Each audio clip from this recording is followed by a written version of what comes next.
I'm right on time. All the time. You know, I'm always the first one here on the show. Isn't that crazy? Quite the coincidence.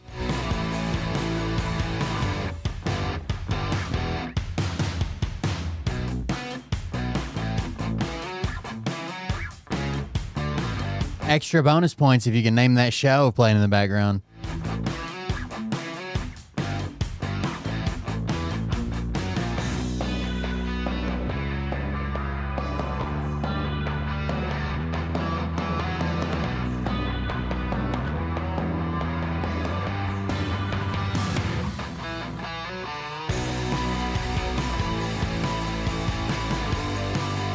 Is it that obvious? Damn.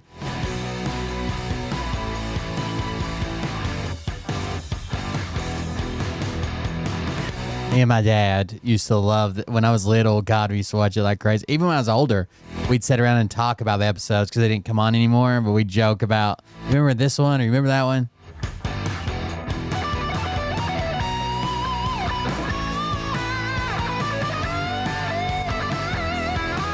I almost thought about just canceling the show and binge watching it, but I didn't. I'm here.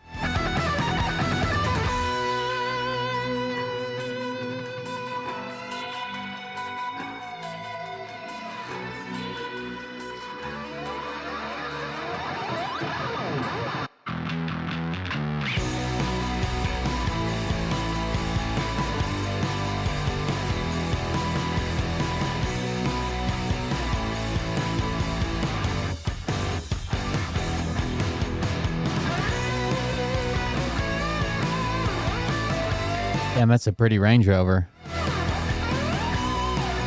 To be 2012, that's pretty sharp.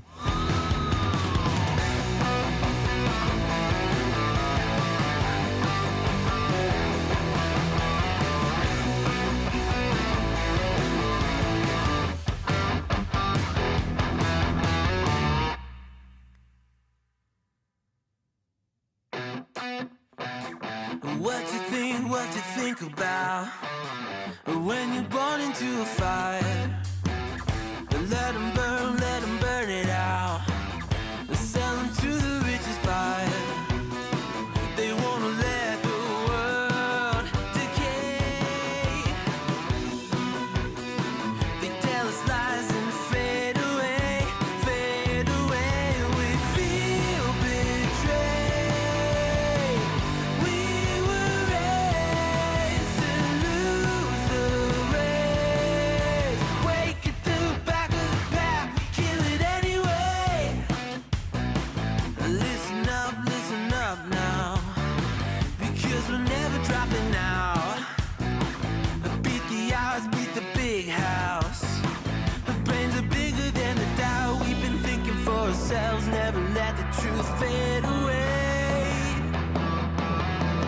This is bigger than ourselves, we won't let the world burn away, burn away. We feel betrayed.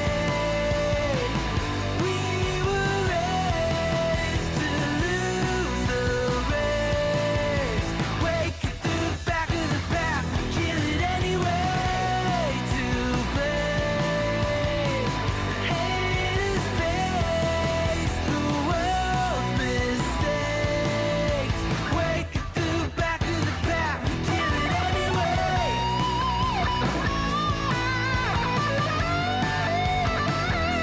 No, I'm still super stressed out. I fucked up my claim. Now I gotta redo it. Oh, that should be good.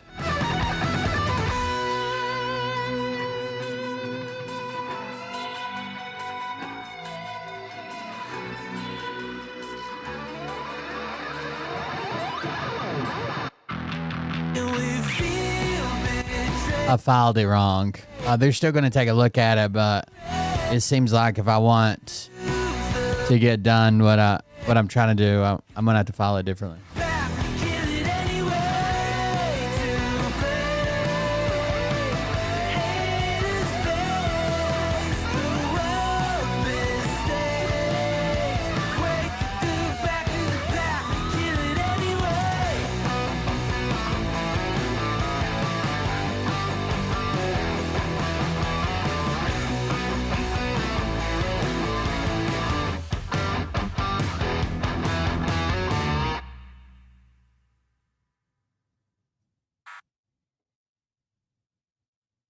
There we go. Hey daddies, it's me, the Linda Binda from TikTok. I wanted to make this video because I wanted to thank you for watching Cold Beer Confessionals with Will Bird. I think that's just incredible. I've watched a few episodes and I'm just like very intrigued. But you know what I'm most intrigued in? All right. Hey. Big Daddy's meat stick. I heard that it's very thick, like a good old German sausage. You know, Linda and her coochie loves that. Oh, never mind. Let's not go there. Anyways, I hope you have a good show and enjoy it as you can. There's a lot of weird things that go on, especially when it comes from the realm of Linda Bindaland. So, enjoy the show. Thanks for watching. Peace out.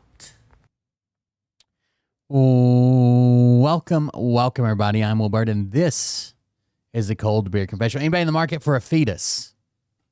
Anybody in the market for a fetus clay sculpture? I just saw this. I was just skimming through. It says fetus clay sculpture, Jameson Creative Original, 8 inches by 5 inches. I thought it was an ashtray.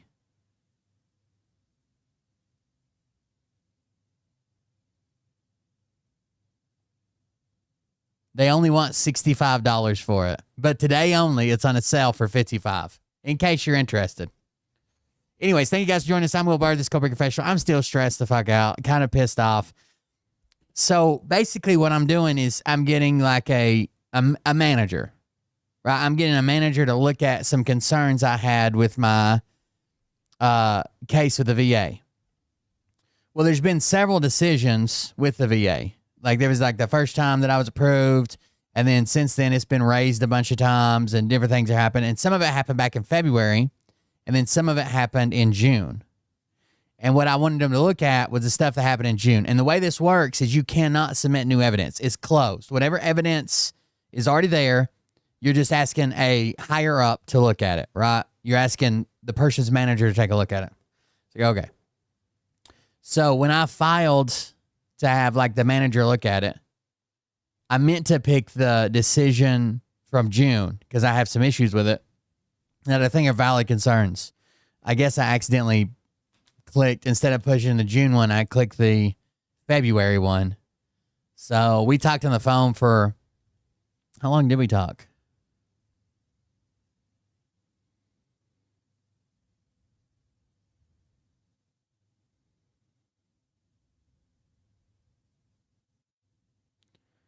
We talked on the phone for an hour and 27 minutes about my case, even though I did it wrong.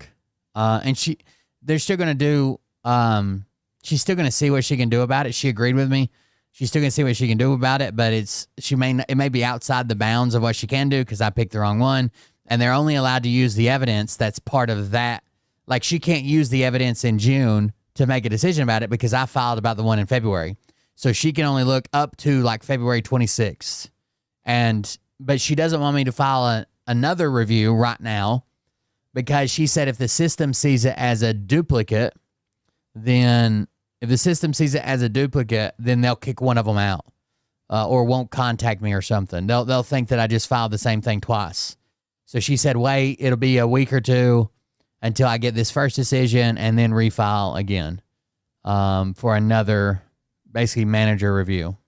Also, we got a donation while we weren't live, and a Burt donation. Let's see if I can find it. It's over here. It was from the Burt Lynch Truth page, leaving a donation. So there you go. the Burt Lynch Truth page wanted to leave a donation and point out how much they would rather donate to me than Burt. So that's always a good one, right? Close that. Where is it?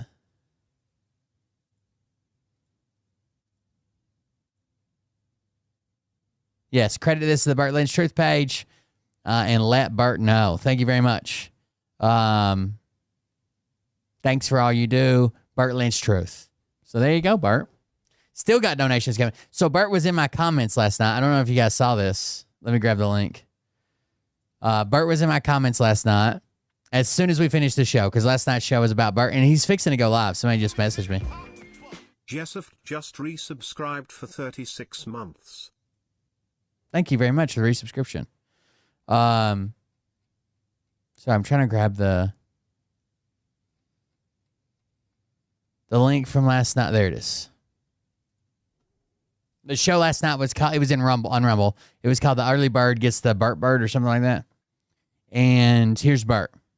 He says, "You are so far off base, you dumbass." 2 words.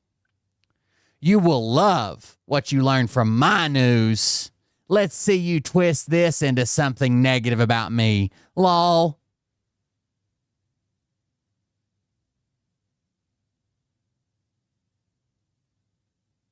Yeah, it's jumping through a lot of hoops. It always is. Oh, that's my show playing up here. It's jumping through a lot of hoops. It always is. I think they want you to quit, and I can understand why people quit. So I put, bet, Burt Lynch, did you see all the money I made off covering you? I had 2 PayPal donations from your haters. Woot woot. He did not respond. He is not back. But he's supposed to be, we'll actually keep one of these links open because he's supposed to be going live later to spill his guts about Q streaming. He's gonna lay it all out. Now he's saying he's not trying to expose Phil and Brad Barton. Instead, he's trying to show how Q streaming screwed them over. Right? How do I buy a 36-month subscription? Yeah, I don't think that's how it works. 3 years, by the way, Jessa. That's a bit milestone. I was talking over and kind of didn't pay attention. 3 years. There you go. Shout out to Jessa, PhD. He's coming on now to show everybody how Q streaming is screwing them over, right? How they wanted to screw him too, but he just wouldn't stand for it. So now he's exposing. Someone said Burt is going live at 10:30. I guess he's going to try to bash Q streaming by giving the smut out that they said on Phil and Brad. Let's see what happens. Going to be interesting. I don't know about Burt doesn't make much stuff interesting. So we'll see.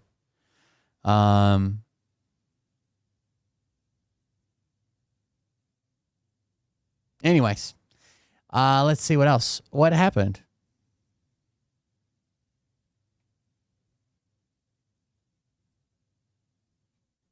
Anyways, tonight's, I don't know if you guys have seen this. I announced it some places. I haven't announced it everywhere. But good friend of the show, personal friend of mine and Lavada's. You guys remember my wife, Lavada, right?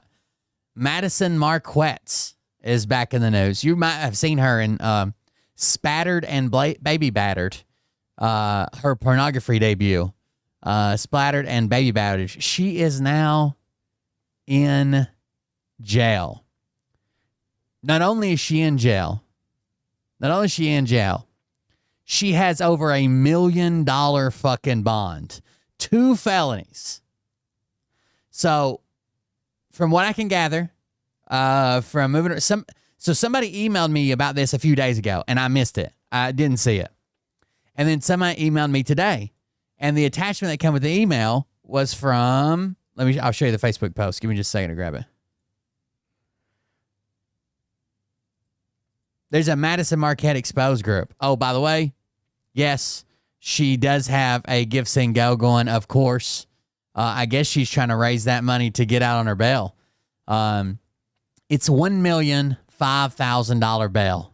Which she only had to post 10% of that for bond or whatever, but still. Let me find people have been reporting to Give Send Go, but Give Send Go doesn't really give a fuck. So there you go. Here it is. The Facebook post comes from a woman named Jen Rockwell. She says, "This is why we fight. This is why exposure matters." By the way, in her stats on her arrest, it says that she's 5'4", 240. She's supposed to be rescuing tunnel babies. I don't know that she could fit in those tunnels. Maybe the weaker kids that she knows are not going to make it back, maybe she consumes them for energy. 5'4", 240. She used to be like real thin. In Splattered and Baby Battered 4, she probably weighs like 110 pounds. I had to watch it for research purposes. Y'all remember when this insane person tried to come at me and fraudulently filed a $500,000 lien against my home? Well, guess what? I don't play. Madyson Marquette has been arrested. The investigation is still ongoing. Feel free to share. This is public record. We have to warn all the people who are blindly following this cuckoo. Yes, she's gained a lot of weight. She's gained a lot of weight. So, how do I explain Madyson Marquette if you haven't been here since I covered her? Madyson Marquette she's a porn star who suddenly her husband leaves her, and then she decides to say that she was trafficked, okay? She tries to say that she was trafficked against her will into the porn industry. She writes a book about being trafficked in the porn industry. No one ever really believes her. Then when the QAnon stuff starts, she pops out and says, yeah, this pastor and this politician and Joe Biden and Bill Clinton and all these people passed me around when I was being trafficked in the porn industry. She claims that she testified against Joe Biden, but at the White House. At the White House is where they were having his tribunal. But it wasn't the real Joe Biden. They tried to trick her on a question, and they said, can you point to the man who raped you or whatever? And she said, I can't. He's not in the room. And they're like, that's Joe Biden right there. And she says, I know that's not the real Joe Biden. Anyways, so when she pops up with the QAnon stuff, she claims she'd been trafficked. That wasn't getting enough attention. So then she started to claim that she was working with military special forces to rescue babies. Some of the stories are just so wild. And then when I called her out, I was like, this bitch doesn't work with the military. Then she said she had her own team that she had put together out of Colorado, and they were running around to rescue tunnel babies. She has this story about this one kid she named Angel who died in her arms and blah, blah, blah. She runs a Give, Send, Go that has made hundreds of thousands of dollars, claiming that she is getting the kids that she rescued from tunnels, Democratic tunnel babies, getting them housing and food and school and clothing and all that shit. And it's made hundreds of thousands of dollars, and none of that's real. Not a shred of that's the truth. She claimed at one point that she was working with the FBI. She was working with the FBI at a house in Texas, and Joe Biden called the FBI agent she was working with and told him, nope, we're not working with Madyson Marquette anymore. She's a Trump supporter. So the FBI left, and she's like, we can't leave these kids here. So her and her team of just citizens just ran into the house, kicked open the doors, zip-tied everybody, and stole their kids. That's just kidnapping at that point. She doesn't have any authority to go be taking fucking people's kids, even if she did think they were trafficked or kidnapped or whatever, right? She's trafficking children. She has the craziest stories in the world. She tried to tell everybody that she was a lawyer in Washington, D.C., and she said, and people are like, well, you never went to college or law school. And she's like, oh, no, I did on-the-job training, which is valid, right? You can do like a kind of like a mentorship thing in some states and take the bar, but not in Washington, D.C. So he exposed her for that. She said that on Nino's show. And then the one time that Nino's ever quoted me accurately was when I called all that out and made a video, and he quoted my video about her lying about being in D.C. And then she claims, oh, I didn't say Washington, D.C. I said Washington State. Also not true. Let's grab a video that does kind of a rundown. The Madyson Marquette Exposed group has all the links over here. There's been a bunch of people that have exposed her. So here's what I don't want you to do. the prosecutors in this case are already saying that they're being overwhelmed by calls about Madyson Marquette, and it's stuff that they just can't use. It's just people kind of complaining or talking shit or with no evidence. Okay, do not call the prosecutor. I don't want them to get aggravated and just fucking be like, fuck this case, whatever. But I am personally going to call because she tried to put liens against me and my family. She tried to file fraudulent liens against me, my family, against random people that have my same name that live in the state of Tennessee that are not me, against some lady named Lavada Bird, who she thinks is my wife. That's why everybody calls Mariah Lavada as a joke when she comes in here. Do not call. I am going to call and try to explain that the star of Splattered and Baby Battered 4 tried to put a fraudulent lien. In fact, she went to my Facebook page, found a family reunion that I had been invited to, didn't go to, but I hadn't been invited to it before my dad passed away. Found other members that were invited to that family reunion, which would be family of mine, and messaged them all saying that I was a pedophile, that she had evidence that I was a pedophile, that I had threatened her and spread revenge porn of her, and that I should never be allowed around my own children or anybody else's children, and sent that in messages to my family members, like distant family members that they don't know I do a show and talk shit, and like not like the normal family members, like, oh yeah, it's just some crazy person on the internet he's talking shit about. No, this was like second cousins and shit, people that would be at a family reunion that you only see once a year or once every 10 years or whatever. And some of them messaged me and they're like, who is this crazy lady? She told me you were a pedo. She told me you were a danger. She told me you weren't allowed to have kids around you. She'd reported you to the FBI. And my cousin Alicia, who messaged me, said she threatened to put a lien on everything we own. I told her I don't own shit right now. I'm in college and broke, so she can do whatever the fuck she wants. And I'm like, yeah, she's crazy. It's just wild. It's wild, all the stuff. All the stuff that she's done. It's just insane. All right, let's go. Court documents. Let's see. Is this it? Okay. So here's a quick video of some of the scams. We've watched this before if you've been in the show for a while. But these are some of the scams that she started and done. I'm so glad that justice is coming for somebody. You know, it might not be Phil. It might not be Brad Barton or these big grifters or whatever. But at least somebody is getting justice.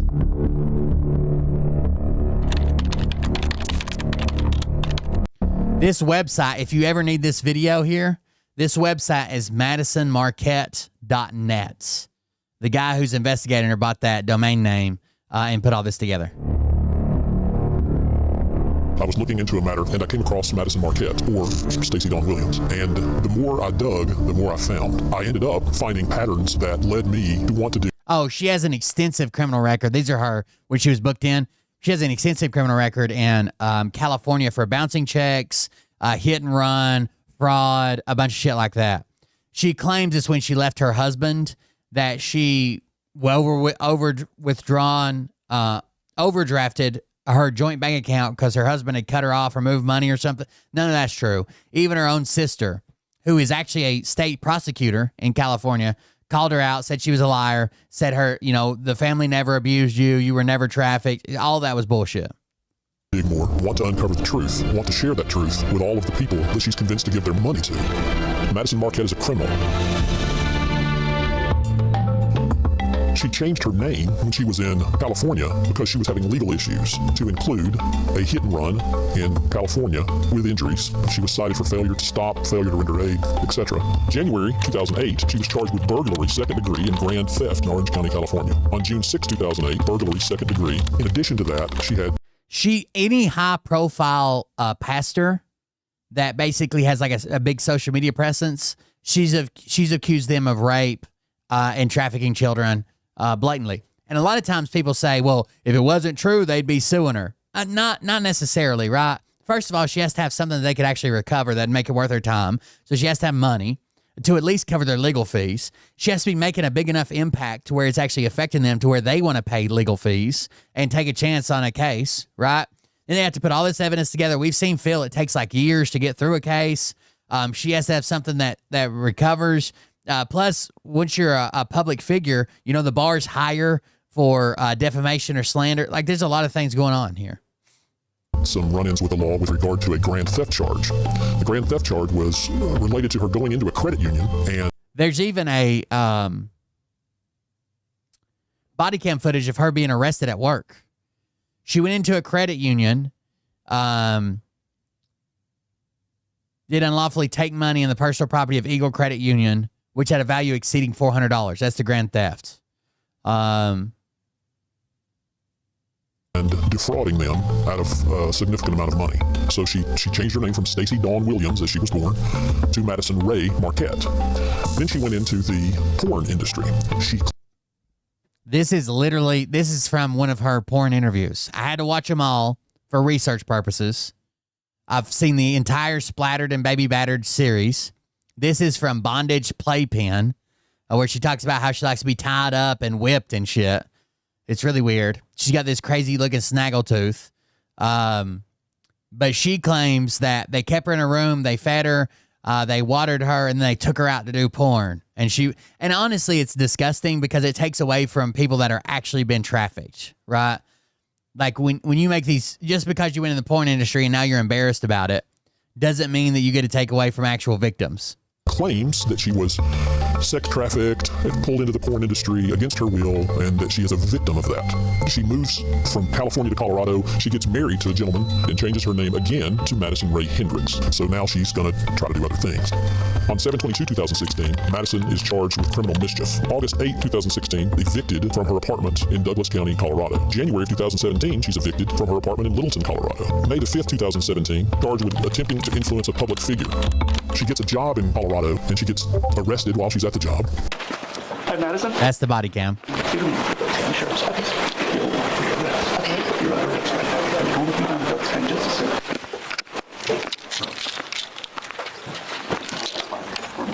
The cop was way too nice to not embarrass her at work. I don't have anything in my pockets or anything. You just got to check. No, I understand. She can't keep a job because she has these problems with authority. She continues to get into trouble. She really hit the ground running with this grift, though. I'm telling you, a give send gal with hundreds of thousands of dollars in it. And people think that they're donating to trafficked children that she rescued. And she's pocketing every bit of it. Every bit of it. I'll see if I can find the give send gal. He'll probably mention it here in a second. But it says, like, going to the families, get them back on their street. And she apparently, part of the funds go to her own, like, she's running her own foster care system. Because she says you can't trust, like, CPS and foster care. So she's rescuing these kids outside of law enforcement. Because she's not a member of law. She's a citizen, allegedly. She brings them in, feeds them, clothes them, and houses them, and she finds families to put them with to live the rest of their life allegedly, like a foster child. She's trafficking children. That's trafficking. She doesn't have any authority, any training, any reason to think that she would be making better decisions than anybody else. She's not allowed to. That's trafficking, literally. She continues to get into criminal. But none of that's true. It's just so she could get the money. Right. I got to get these kids. She did. You guys know who, this is back when I covered grifters, and I never really covered her. M did. The Great British Bird is a Charlie Ward adjacent grifter with a really, really fucking annoying accent. And a hurricane hit in, like, Florida on the Gulf side, I think. And they did a big fundraiser. The Great British Bird and Madyson Marquette did a big fundraiser, raised a bunch of money for supplies for all these people affected by the hurricane. They raised thousands of dollars, and she showed up with like $40 worth of supplies. Even the Great British Bird, who's also a grifter, quit working with her over this. Activities. 1/17/2019, Madyson is charged again with attempting to influence a public servant. 5/29/19 has a judgment go down from the Colorado Department of Revenue where she did not pay her Colorado income tax. February 2020, Madyson is evicted from her Centennial, Colorado apartment. A lot of people have asked me. I have no idea who this guy is or who did this research. He said in the short communication I've had with him or whoever runs, it might be a woman and they got a man to read the script. I don't know. That they accidentally ran into Madyson Marquette information while researching something else. And it was just interesting to them, and they figured they had to say something. They had research skills and the ability to build a video and do stuff, so they put this out there. While she was in Colorado, she got into a marital dispute, which ended the marriage, ends up going back to his ex-wife. Madyson attacks. So her new husband goes back, they get in a fight. Her new husband leaves her and goes back to her ex-husband. The husband goes back to his ex-wife. She starts stalking and threatening the ex-wife to the point where they have to take her to court. She's a convicted felon, okay? And all these photos, my head's in the way, but you can see right here beside chat, just above my head where the cursor's moving, that's the grip to a firearm. Every video she does, she purposefully has a firearm in plain sight and even talks about it sometimes. But she's not even allowed to own a firearm. And to beat it all, the most recent stuff we've been talking about with Madyson Marquette, she claims she's saving babies from pedos. Okay? She claims she's saving babies from pedophiles. She married a pedophile. Just recently, he's in prison for pedophile charges. And they are, she says married, but they never did anything official. They just announced they were married like publicly, but they never went to like a courthouse or got a marriage license or anything like that because they said they're sovereign citizens. They don't do that. But he's like a guy that was friends with a single mom who abused her daughter multiple times, made threats about killing them, not to tell them, blah, blah, blah. Like a horrible pedo in prison for life. Pedo. In Texas. And she met him right before he was sentenced, and they started dating and claimed to be married. And her latest advocacy, the thing that she's fighting for, is that they won't let her visit him or they won't let her do video chat with him because it's only open to your spouse, and they're not legally married. So she's claiming that the prison's mistreating him and killing people, and it's part of the deep state, and they're executing people and torturing them and blah, blah, blah. And she's raising all kinds of money to go after this prison, which is really just to help her pedo boyfriend who's in prison. She did claim to be pregnant. Then she claimed she lost it. We all called it as a lie. She was not pregnant. Absolutely fucking not. And then a few months later, she said she lost it and started another GoFundMe. And his wife on social media and other online services to the point that they sue her civilly and end up with a $500,000 judgment against her. So what does she do? She goes and files bankruptcy so that judgment cannot be collected. She never finishes the bankruptcy. She just files the bankruptcy. So she lies about bankruptcy. So they get a $500,000 judgment against her for this civil lawsuit, stalking, harassment. She says, well, I'm not going to pay it. I'm going to go file bankruptcy. And she does go talk to a bankruptcy lawyer and gets her stuff started for bankruptcy, but she never does the part where you show up to court and you actually file, and the judge has your creditors there and all that. She never finalizes it. So she tells her husband, or her ex-husband now, you can't come after me because I filed bankruptcy, but she didn't. She never finished the bankruptcy. So that's fraud. Either she's doing bankruptcy fraud to get out of all this, or she didn't file bankruptcy and she's just committed fraud and is lying about it, so she doesn't have to pay this judgment against her, which she doesn't have $500,000. They'll never see that, but still. To get a bankruptcy number to satisfy the court so that they won't garnish any wages or get any assets that she has. Then she finally leaves Colorado and goes to Texas, where she's currently hiding. There are many online posts of her carrying a firearm. There are many videos of her where there's a firearm present and prominently displayed in the video that she will. Look, she always shows it on purpose. Says, Second Amendment always attached to my hip. Colorado, you were amazing. Got some work done. Had some fun. By the way, you have to be really careful with her. She knows that people are after her for financial and probably crazies on the internet or whatever.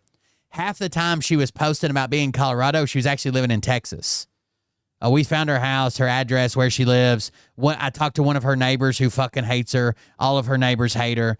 But she lies through her fucking teeth. But even this gun, this is a charge right here. She cannot be in possession of a firearm.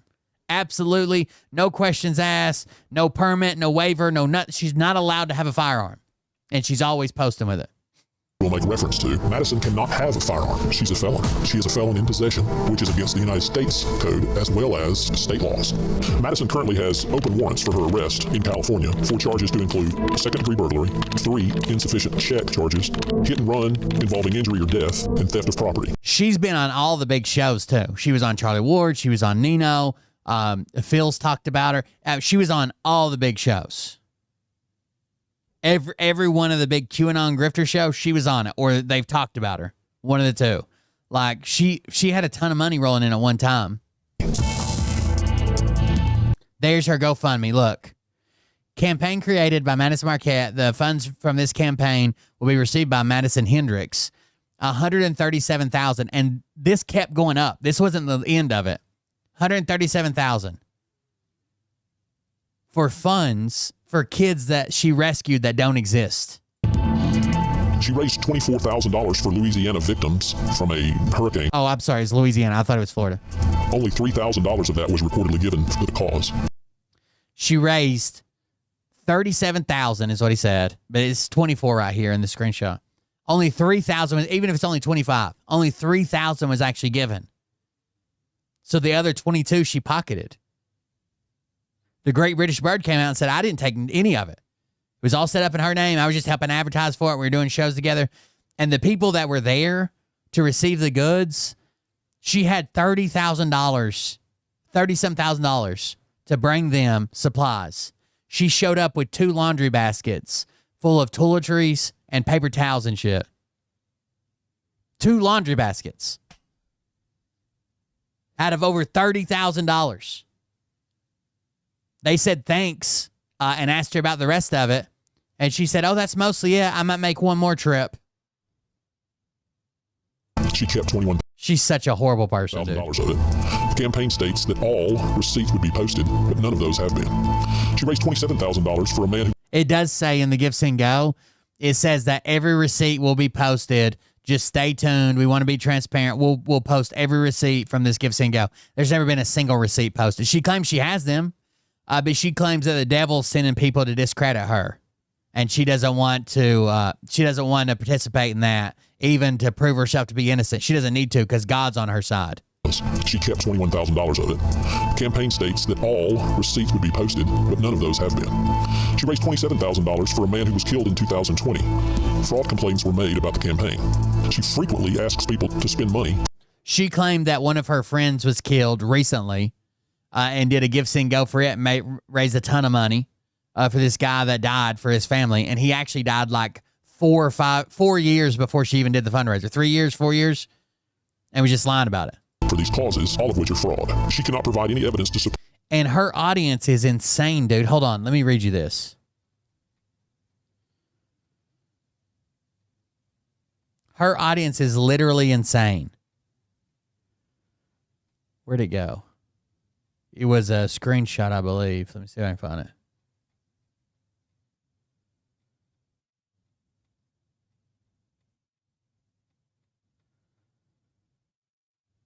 Here it is. It says, hello, this is Madyson's friend Michelle, admin on her page. This is today after she was arrested. Madyson is sorting out a dire situation and unfortunately needs emergency funds to do so. I'm so sorry I can't share more details. She'll share what she can once things are resolved. She is one of the only people I know who has the courage to combat pure evil in this world. Whatever you can contribute is appreciated. Please pray for Yahweh to make a way for his glory. Grateful for her community, Michelle. Comments turned off for a while. Someone said, what happened to you in Facebook? I cannot find you. I followed you and all of a sudden you're gone. Someone put, cause Maddie's in jail. This one was deleted. And then someone put, well, we're going to have to bail her out. But there's a worse one here. Let me see if I can find the next one. There's another one here somewhere. Hold on.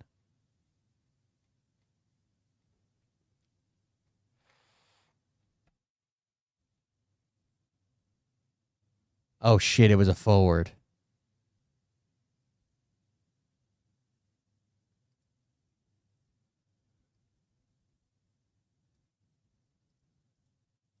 Sorry, let me go back through. It was a forward, not a...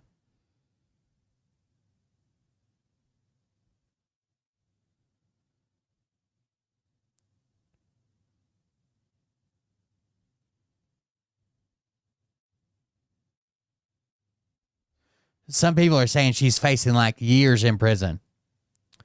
I don't know if that's true. I haven't looked up what it could be, but still pretty crazy.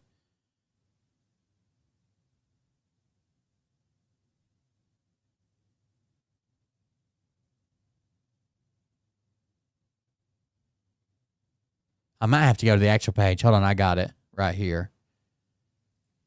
It's called Her News, Madyson Marquette Her News. All right, here's the comments. Did they deleted it? I'm sorry. Somebody deleted it, I guess. Let's go back and go to discussion. View discussion. Remove, definitely sus. It was like somebody like, we got to be, oh, here it is. Let's all come into power of agreement and speak this prayer out loud with boldness.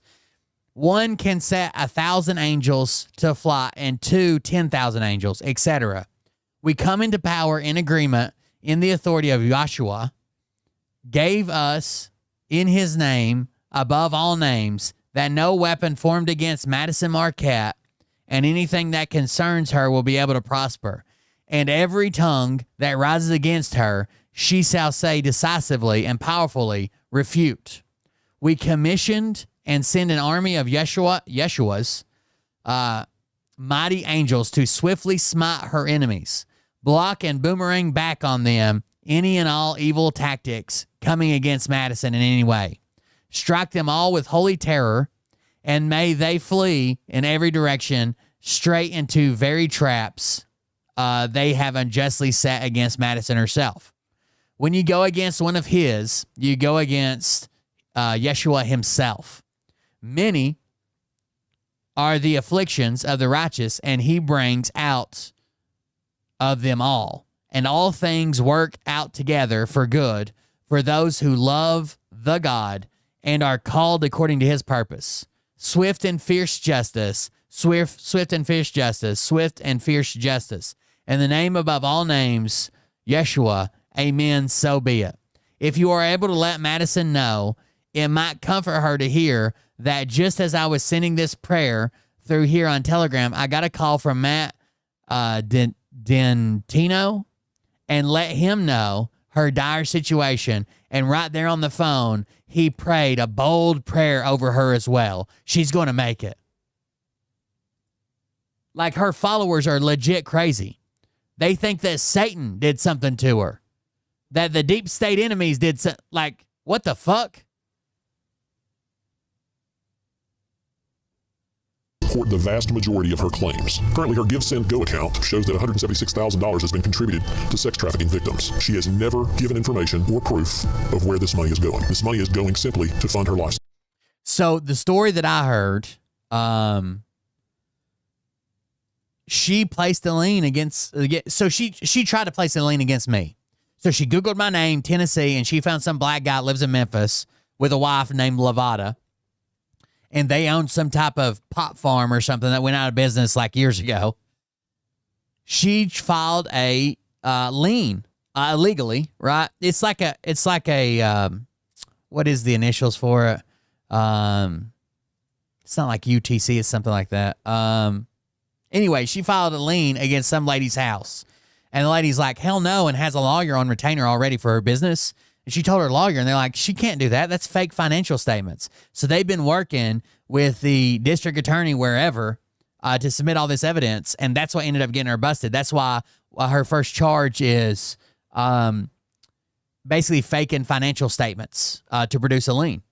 I understand people wanting to get involved with things to help and to do good, and we all want that. But please, if you're giving this lady money, rest assured that your money is absolutely not going to the cause that she is touting. It's not happening. If you're giving her money, you're getting defrauded. UCC. It's a UCC filing. I couldn't think of the initials. She files UCC filings on people that she doesn't even know. She claimed that she trademarked her name and that anybody that mentions it, she puts a UCC filing on it. She's probably done this to thousands of people, at least hundreds, probably thousands of people, if what she claims is true. When she said it about me, I thought, oh, bullshit. But she did file it on that guy. You can go look it up. because it's like public record, the UCC filings are. You go look it up. Some guy named Will Bird and his wife Lavada and their pot farm that it's like a hemp farm that they had that shut down like 2 years ago. She's got liens filed against all that. And they probably don't even fucking know. If you've given any money towards any fundraising initiative promoted by Madyson Marquette and you believe you may have been defrauded, please visit MadysonMarquette.net. But this guy's got all the receipts and everything. That was the video. That's the download. So he's got he's got everything here.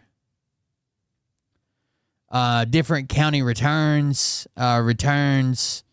court, Douglas County returns, Sheriff's Office, LA County, Orange County returns, photos 6/13/2022, Red Iron Road incident. I think this is a police document where she had an argument with her neighbor, right? The cops had to show up. Comp states that she has contractors working at the location for a fence and a neighbor is causing issues. She's making verbal threats to the workers. The neighbor lives at 7603 Bismarck Lake. The female subject is white, Madyson Marquette, unknown of correct spelling of name. She has come out and made threats today. Officer can ring doorbell or go through the opening in the fence. No to officer safety and questions for the complainant. Contact made with complainant and tenant as well as property owner. Misunderstanding between everyone. Everything secure. So she was telling the people that were working on the fence that she could have them killed, that she worked for the government. She could have them deported. Like just fucking such stupid shit. It's wild. I don't know where she still lives. I haven't covered her since she lived in this location. I don't know what county this was either. I guess where you see it at the top.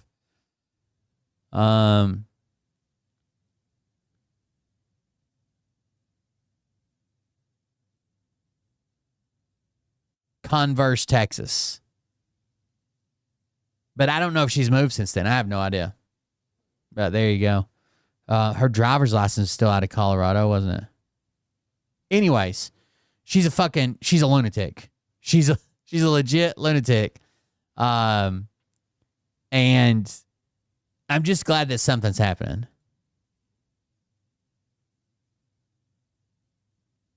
There's her tattoos and some of her booking photos. I'm sure this site will probably be updated soon, or I would hope that it would be updated soon with more stuff if this person's still around. God damn, she looks rough when she goes to jail.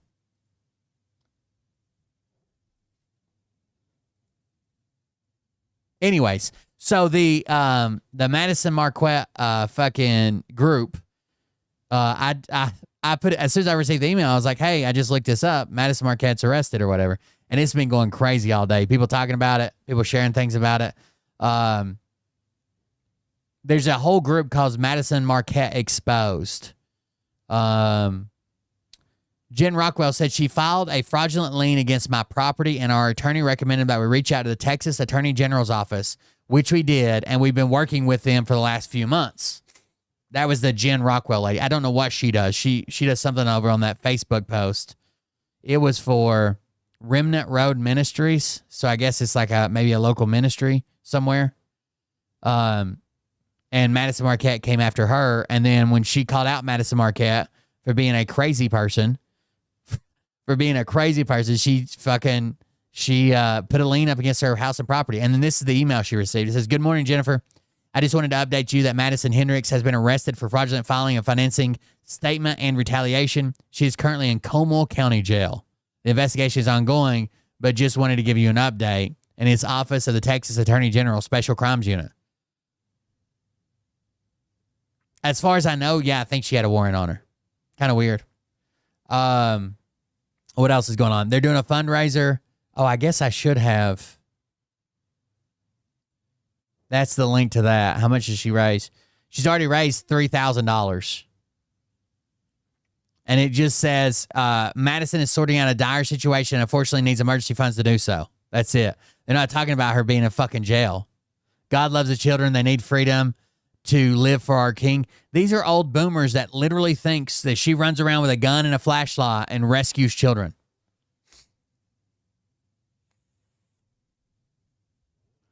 Praise for Madyson and those involved in the situation she is currently dealing with. Thank you, Michelle, for all you do to support Madyson and her efforts. Sending healing, wish I could do more. I was just looking for ones with comments. God bless Madyson and her team. There's people that are like, that have hopped on my videos and they're like, I know Satan sent you. I know that Satan sent you because Madyson's doing the Lord's work rescuing those kids. And I'm like, what the she isn't doing any of this. She's never done any of this. Let's open some of these. Oh, this is her info channel. So they got her introduction, her names, warrants, convictions, and bankruptcy, law, career, and qualifications, children rescue, and housing. Her claims are strongly refuted by military veteran who highlights her claims her highlights many of her statements that don't match the actual procedures used in such extractions. It is also questionable whether someone with unresolved arrest warrants could be employed in such roles. She also claims to be involved in providing housing for rescued children where medical, mental, and everyday care and schooling needs are met. No credible evidence whatsoever exists for this. So that's one of the claims. Trafficking and abuse. She claims to have been trafficked and abused by many people, including many clergy members. We aren't aware of any credible evidence being presented or court cases filed. She presented various photographs which she claimed related to her being trafficked, abused. However, the explanations did not appear valid. She implied an image of a female burned using a magnifying glass was her with Jeffrey Epstein. This was found to be false. Other images presented were from her adult entertainment career. She claims she was trafficked into that industry. However, this appears to have been denied by members of her own family, and no evidence has been provided to support her claim. Considering her history of fraud, many question the truth of her claims. She has made claims about filing lawsuits against various people, including clergy members, but there are no records of such lawsuits. When questioned, she tends to block people. Her false trafficking abuse accusations against many people causes damages to those people and the organizations, including ministries. Her false claims make it harder for genuine victims to be believed. There's the $24,000 or whatever she raised for hurricane victims. What else they got in here?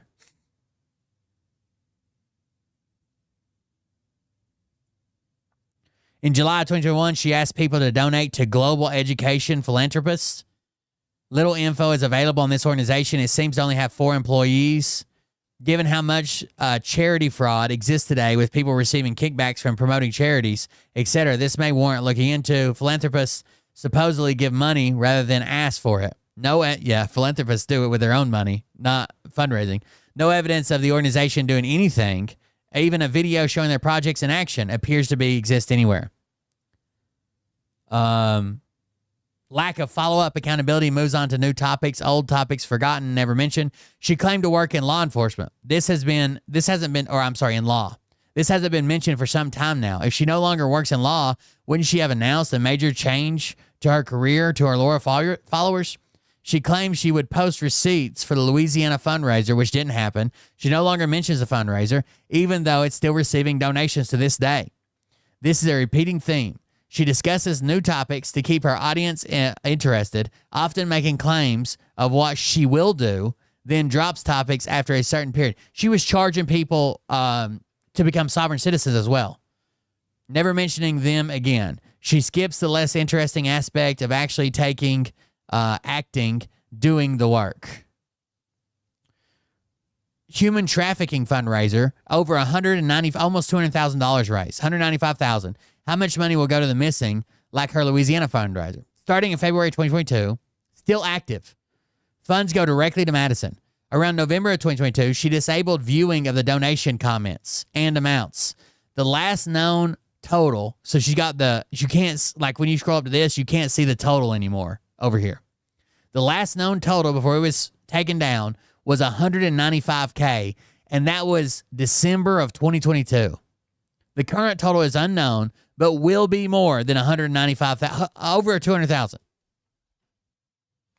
No mention of providing receipts showing where the money goes. For Louisiana, most of the money went missing. Will this be a repeat? People should contact Madyson and demand receipts as strong evidence of where the money is going, including photos, videos, where appropriate possible, to cover the full amount raised, not just a few $1,000s like Louisiana. And then I think there's some saved screenshots, but here it is. You cannot see how much has been given or how much their goal is or whatever. You can't see anything. And it says that people have given 4 days ago, 8 days ago, 18 days ago, 20 days ago. So it was $200,000. It was $200,000 in 2023.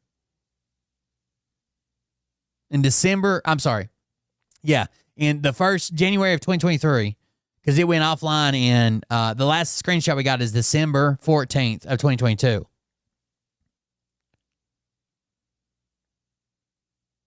And it was for $195,032. How fucking insane. This is the guy that she claimed died that she had to raise money for. He actually died years earlier. This is the post that I fucking went off on.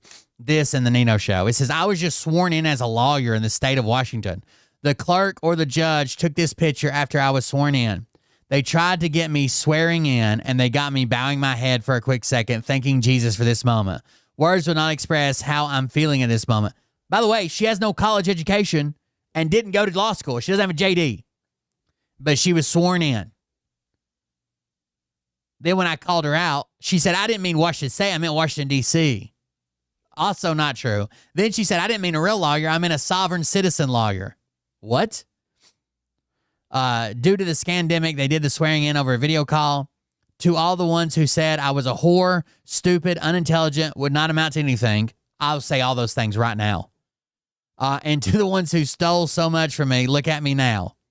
From being trafficked to lawyer. Will still finish my JD in my state and take bar exam in my state, but for now I set up for being a lawyer in the state of Washington.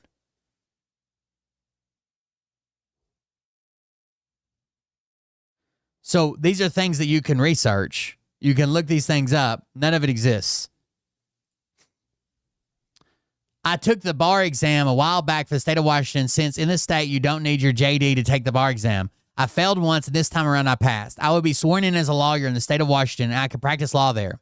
I'll still finish my law degree, but for personal reasons, I wanted to be able to practice in Washington. I would be practicing in multiple states. I have been doing an apprenticeship of an amazing lawyer for a long time now, and he has hired me on part-time. He is well aware of what my passion is and what I want to do. I will still be rescuing these babies. That will be my first priority, and second priority will be filing suit. My first order of business will be filing 2 filings. 1, impeachment papers against the fake Joe Biden. Second, I'll be filing suit requesting damages against Joe Biden and these career politicians who were involved in the rape, torture, sex abuse towards me, crimes against me, selling me without my consent, and other crimes against humanity. These are outside of the lawsuits I currently have filed against some elite and globalists. A 2008 amendment to the Trafficking Victims Protection Reauthorization Act, TVPRA, allows survivors to bring civil claims against businesses that knowingly benefit from their participation in what they knew or should have known was a sex trafficking venture. Since the United States of America is a corporation, I will be filing under this act against the whole United States, of course. The Attorney General's office in Washington has not filed any charges in any human trafficking cases since 2008. Something is wrong here. I will expose it all. I'm redeemed and for sure a walking miracle. From being trafficked to being a lawyer.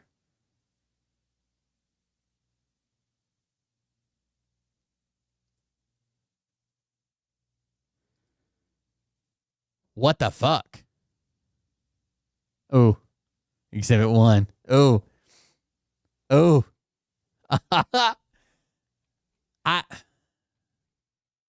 I can't believe people believe this stupid bitch, to be honest with you. Kind of hard to wrap my head around.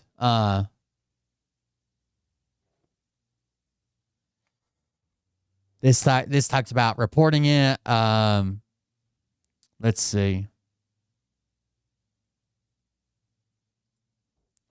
This is from Louisiana. It's Unity for Louisiana. No, Madyson isn't in this video. Just us, the Great British Bird, and whoever that is. The Byron, whatever that is. We are currently receiving donations from people all over the world from our Amazon wish list. We are handing them out to people in need daily. Feel free to scroll and check out the pics. People are donating. People donating have been really amazing. Then the very last sentence says, as far as the Give, Sing, Go fundraiser, that money is in Madyson's hands. Will Madyson participate too? Our fundraiser is going really well. I've only seen one photo showing supplies she purchased. I can't wait to hear about all you have done with the donations. Again, that donation, those never went anywhere.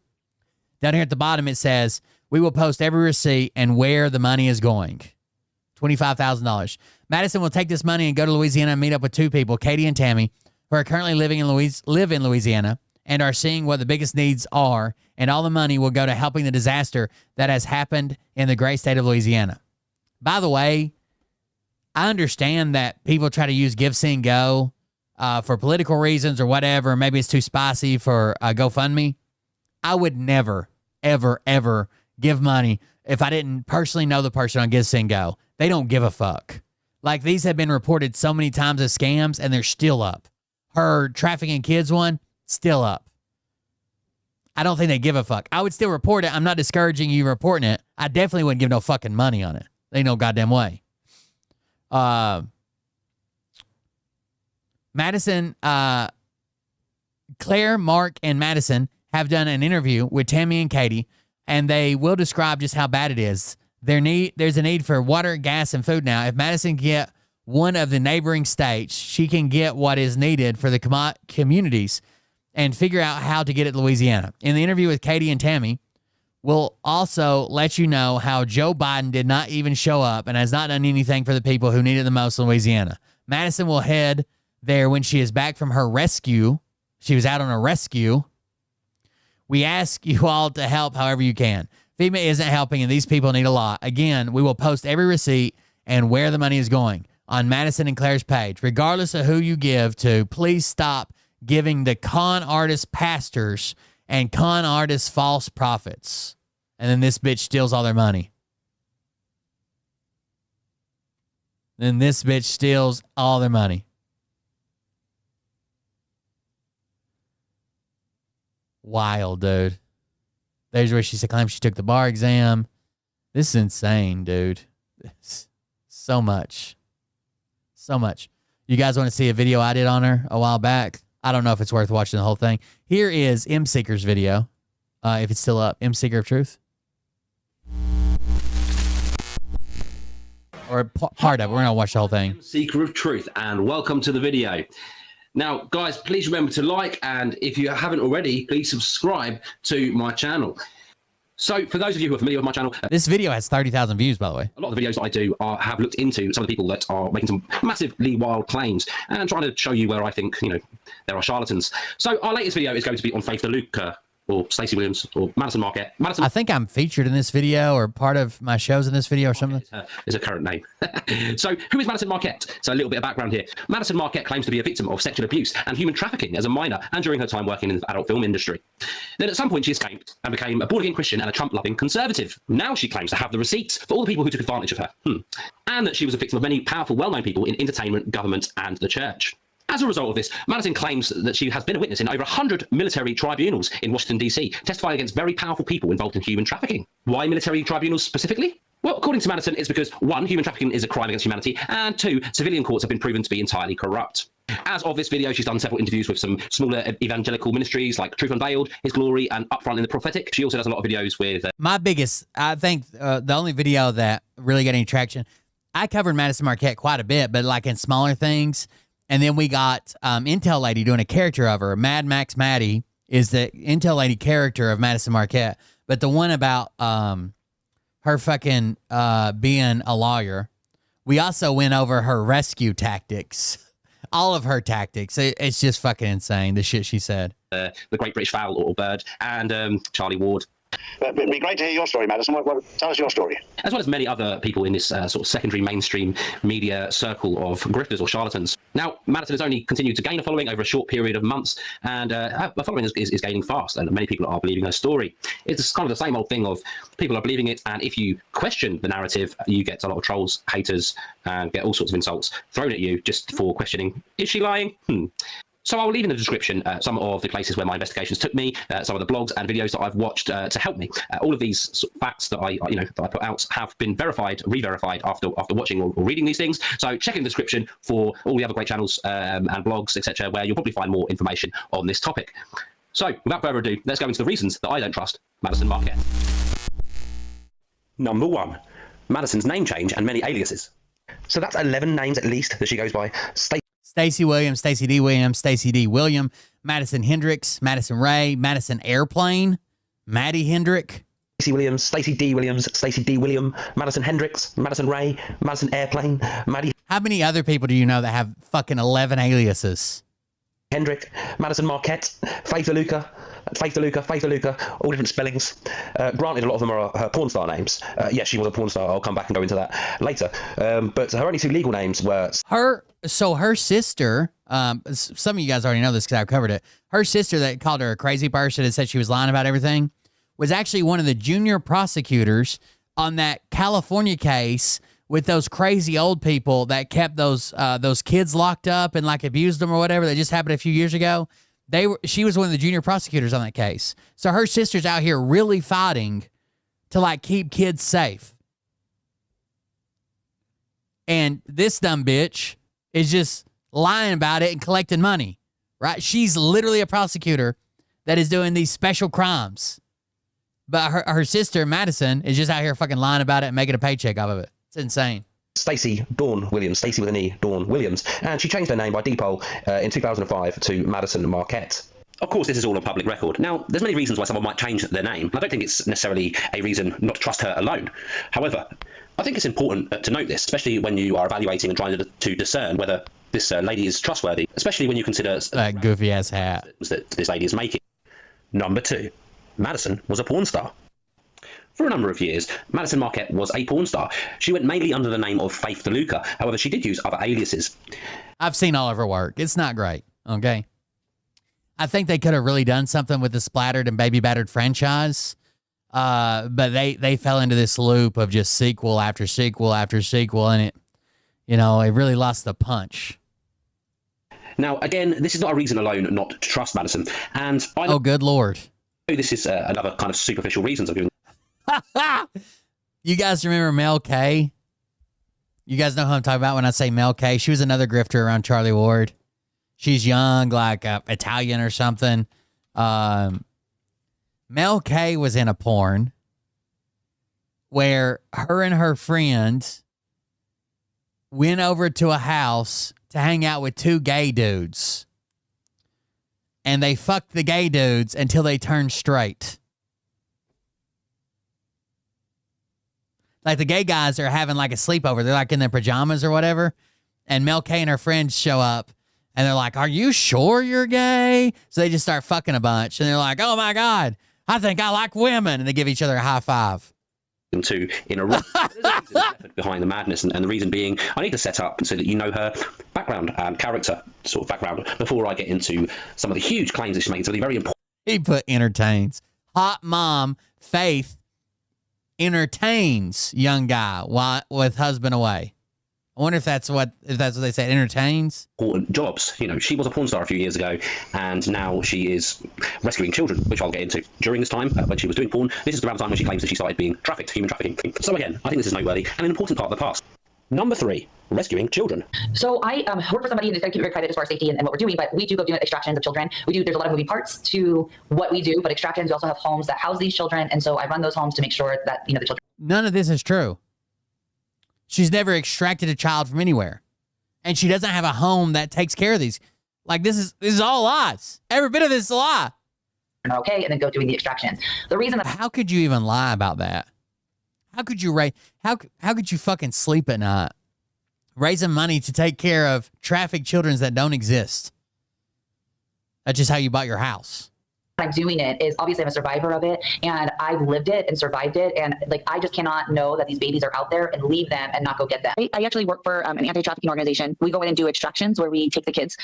So we will get calls where there's investigations going on. Oh my God, she did go blonde. Here's Mel K now, guys. We haven't covered Mel K in forever. Mornings with Mel K. Milk. Did she do video or just audio? Oh, she does video.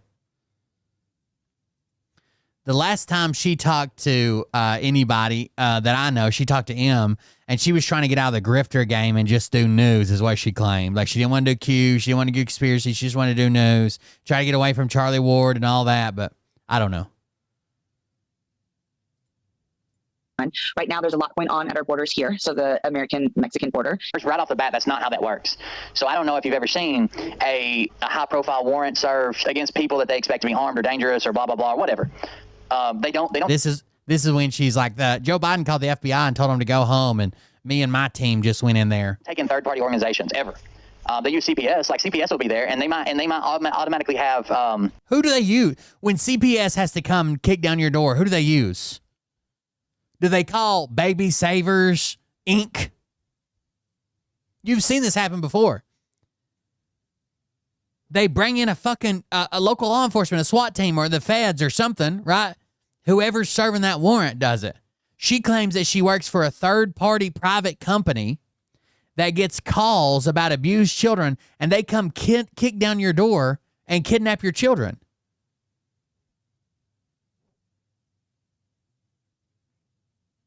I'm not even letting somebody with a goddamn badge and a SWAT team take my kids. You think I'd let this bitch? We've done combat training and all of that. So we got a call saying there's an We've done combat training. extraction. We need you to go. We don't know how many number of kids. We have an idea of how many kids are in there, but we need you guys to go and do the extraction. So we did show up. So we got the call on Friday to show up. So we, took a plane and showed up. So what she just said is she works for a private organization, okay? And this was the old house, old studio. Organization does kid extraction. Been a long time. Trained. So federal agents contacted her civilian corporation and gave them details. Yeah, even Tim Ballet claims that he has to leave the country and get permission from like the local militaries, right? From that country's military police force or whatever to do what he does. But Madyson Marquette's just kidnapping kids here in the U.S. Combat training. On an extraction, on an active case. She's a professional in back shots, I heard. That could blow the whole fucking thing just because they wanted her and her team to fly in. So we're risking this entire case. We're risking the fact that they might flee, that they might have someone on the inside, that you all might not show up and be flakes, or just call them and tell them, hell, maybe your organization's peddling kids. Who knows? We're going to risk it all to get you down here because we don't trust our own CPS and our own system. I'm not saying CPS is great, but they don't go out to these outside organizations like this and call them in and fly them in and tell them brief. If there was a company that worked kicking down, like a private company that worked kicking down doors and taking kids, you don't think we would have heard of them by now? Hell, BlackRock would probably invest in them.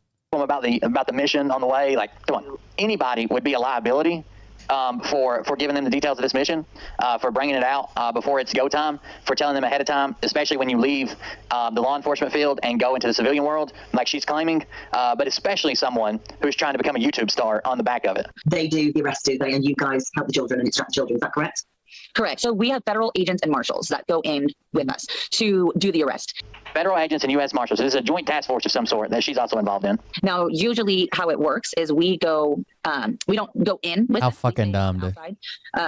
She changed all this. This was more believable when she said, like, we stay on the outside until the house is cleared, and then they bring us in to, like, basically be like, to take these kids and counsel them and talk to. That's more believable. Still way outside the realm of what actually happens ever.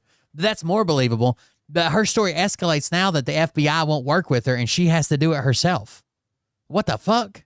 You children and adults. Karen Studer, in her video interview with Carter Shellis on June the 18th, reported that Madyson at the same time was on an extraction and helped 102 children and 32 women, with 32 children killed. A very compelling story. If 32 children killed in this rescue. We didn't hear about it? True. However, there is no proof of any of this. Why would any group take Madyson on such a mission? Her criminal record, for example, without standing warrants, a proper vetting... Okay, here's a question. Think of how many ex-military that have done these. That have done these high-value target fucking raids and compound raids and all, are sitting around without a fucking job right now. And they turn to the porn star that can't even own a firearm? process should have culled this shady lady out. No, I've had run-ins myself with this Claire Hocking local, or the Great British Bird. She is basically the British equivalent of Madyson. So the Great British Bird told him that she knew a bunch of fucking Navy SEALs that were going to come ass rape him because he was talking shit about her. They're going to find him. They're going to rape your ass. Marquette. She claims to be... Seems like a valid threat to me. ...underground military bases full of children. children that were a part of child trafficking. She also claims to have 200 US Navy SEALs. I skipped my part. I hate hearing my own voice, but you can go back and watch it if you want to. These operations, she claims to be working for President Trump and his administration, and also Charlie Ward, who, as anyone who's watched my channel will know, I've investigated thoroughly. The main difference between Claire and Madyson is Claire has a very foul mouth, which is why I call her the Great British Foul. I've done a video on her, so guys, please go and check it out. When she saw 30 Reasons I Don't Trust Charlie Ward and other videos that I'd made, she decided to come on my Telegram channel and berate. I think M's best performing video ever was the Reasons I Don't Trust Charlie Ward. And insult everyone on there, and she used a lot of cuss words. I can do my job, which is get these motherfuckers sorted and get these dumbs emptied, which is where I step in with my team. The dumbs. The deep underground military bases. She has found out who I am and will have her 6-foot+ friends anally rape me. We know everything about you, Paul, who you know, we know who you are, okay? Let's just remember, we know who you're working for, Paul, okay? We know who you're working for, and your organisation is a fucking great organisation, and you're a little shit fucking scrote. His name isn't Paul, by the way. That's in it, that's not going to be in it for long, are you? So you go targeting the person with the letter C anymore, and I'm going to show you, I'm going to rip you a new fucking arsehole. And I'm telling you, I fucking will. I don't need to do it. I've got bunches of fucking guys over 6'5" hanging around in London that will just rape your ass as soon as they look at you. Your choice, you decide. Succeed claims. As soon as they look at you?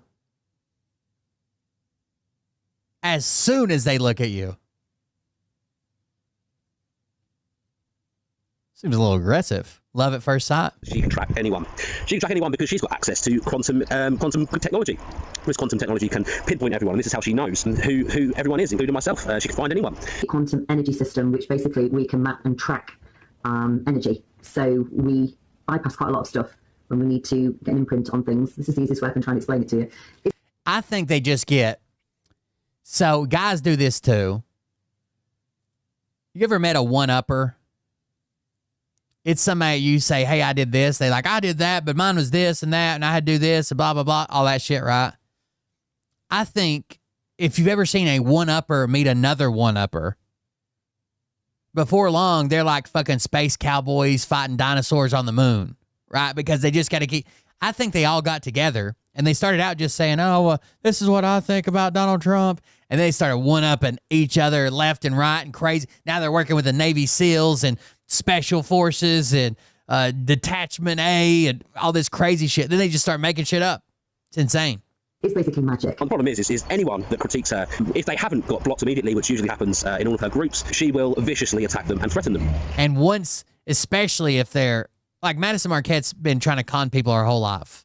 Her book was a con. Her porn didn't work out. She's tried suing and scamming and stealing and hit and runs. And once she found out that there was money there, Madyson Marquette would say anything to her audience to get their money. If tomorrow the cool thing, like she's all been talking about Yeshua and Jesus and this and the real Bible and the preachers are lying to, if tomorrow like Satanism was cool, she'd be a Satanist. Boom. Immediately. She will use many buzzwords, and this is how she's maintained a following by being extremely manipulative. These buzzwords will be, well, I work for Trump and for God, so you've chosen your side. You working for demonic entities, etc., etc. And she will swear, and she will say, we know who you are, we're coming to get you. And people kind of, it basically uses, she throws around the word paedophile, just more than, she probably says paedophile more than any other word in a sentence. It's insane. But she uses that, and she uses just vile language, and she's so assertive and threatening. She literally says, we know who you fuckers are, we're coming for you, we know what you've been up to, all the kiddly fiddling and whatnot, and we know all about it, and Trump's got all the information, and we're coming for you, and people kind of eat this up, and they see how passionately threatening. And their audience, they say this shit about me too, right? Oh, he's a pedophile, he's in on it, he does this because he doesn't like this person, so he's got to be hiding. And their audience comes with a passion. Like I've had people threaten to kill me and find me and kill my family and do fucking crazy shit, rape my wife, all kinds of crazy shit. Because someone on the internet told them that I was a pedophile because I disagreed with them. She is, and believe that she must know something. Her latest claim is that Hillary Clinton has just been hanged at Gitmo. None of them ever show up. They have fucking swatted me a couple times, and I've spoken to federal agents way more times than anybody should. She says this information is coming out within the next couple of days to couple of weeks. So we'll know in a couple of weeks' time, if this is all, everything that she says, this intel is absolute bullcrap. Anyone that's thinking it's not true about Hillary Clinton, it is true. Charlie Ward had to sign an NDA to actually get that information. Officially, her death was at Guantanamo, and seemingly, I believe her choice was hanging. Obviously, for the real people that know what's going on and when she really went, let's forget about that. I'm just telling you, for the purpose of what's coming out to the mainstream public eventually, when this shit show gets fucking sorted. I'm starting to get lots of people asking me for interviews now and ask Charlie for interviews. This is 3 years ago. They were just on the verge of revealing that Hillary Clinton was hanged at Gitmo. 3 fucking years ago. Charlie just spoke to me 10 minutes on the phone, and I'm officially allowed to tell everyone that he has spoke to me, and officially we have the proof that she's gone. Charlie, I gave him a call tonight, and Charlie has signed an agreement. So the contractor signed that he knows what information he can say and what he can't say over the next coming weeks, and it has to be done in an intel drop correctly. Misinformation. You know, the likes of Charlie, who I absolutely adore. I mean, this woman says that Charlie Ward has recently accepted the job of chief of staff underneath Donald Trump. I don't think... Charlie Ward's the chief of staff? Amazing. Let's skip ahead. So I don't know if that's the same word. In the indictment, Madyson Marquette is not one of them. And then my trafficker, Derek Hayes, he's actually been indicted here. So all right, so this was actually a thing. And what was happening with this guy, the Hayes guy in California, he was prostituting women. They weren't even mad that they were being prostituted. They come to him for that reason, to be prostituted to powerful and elite people. They were mad because he was charging like $300 a night for a girl and only paying them like fucking $50 or $100. Like he was cheating them out of the money. And they did a class action. Well, not a class action. Several of them came forward to get him charged criminally over that. But they wholeheartedly agreed that he was basically their pimp, right? And he was hooking them up with wealthy people, wealthy men. But their complaint was that he was stealing from them. I don't know if that's the same word in the UK, but yeah. And so he's charged with trafficking. And so when I got into traffic, or I got into the porn industry. When I got into the porn industry, it's not normal for women to have sex for money. It's just not. It's not normal for us to get paid for sex and be, prostituted out. And so I freaked out on one of the sets. Now, she may have been a victim of Derek Hay, but it's odd that she's not involved in the indictment. Her backstory is weak and filled with easily debunked claims. Madyson has also mentioned meeting Tom Hanks in her time being trafficked. Bizarrely, she claims that Tom punched her in the face when she met him. As I got even more of a following, Derek said, now we're going to sell you to elites and globalists. And so we'll drop some warnings here, but, I've spoken out against Tom. I know you can't say it because we're on YouTube, so Tom H, George S, like different huge people. My first interaction with Tom H was him punching me in the face. And it's like, you're desperate. So she popped out of the box he ordered her in or whatever. And as soon as she appears, Tom Hanks punches her in the fucking face. Maybe he was startled. For help. And so you think that like Tom H, someone that I watched as a little girl, is going to help me, and isn't, and so got trafficked through the porn industry for almost a decade. I got trafficked. Madeline also started to mention Matthew McConaughey. She started to mention this after March 2021 when he was stated that he was considering running for governor of Texas. To me, it sounds a bit coincidental and perhaps opportunistic to mention that he was involved in this. She never, ever, ever, ever, ever, ever mentioned him until he started talking about maybe having political aspirations. And suddenly he's like, oh, that person trafficked me too. As soon as he started running, or considering running in politics. Now, perhaps the biggest claim that she's been making is that Joe Biden was involved in the trafficking and that she has been doing military tribunals against Joe Biden. This is something that I will come back to talk about later in the video. In fact, over time, Madyson has implicated and accused many people of being involved in her alleged sexual abuse and trafficking. Here's a few names that this blogger has managed to collect together. Kim Kardashian, Jennifer Aniston, Angelina Jolie, Jeremy Piven, Kelly Slater, Mike Ayer, Beth Moore, Toby Mac. That's like a Christian singer, isn't he? Greg Laurie, Chet Smith of Calvary Chapel, Billy and Franklin Graham, Rick Warren, T.D. Jakes.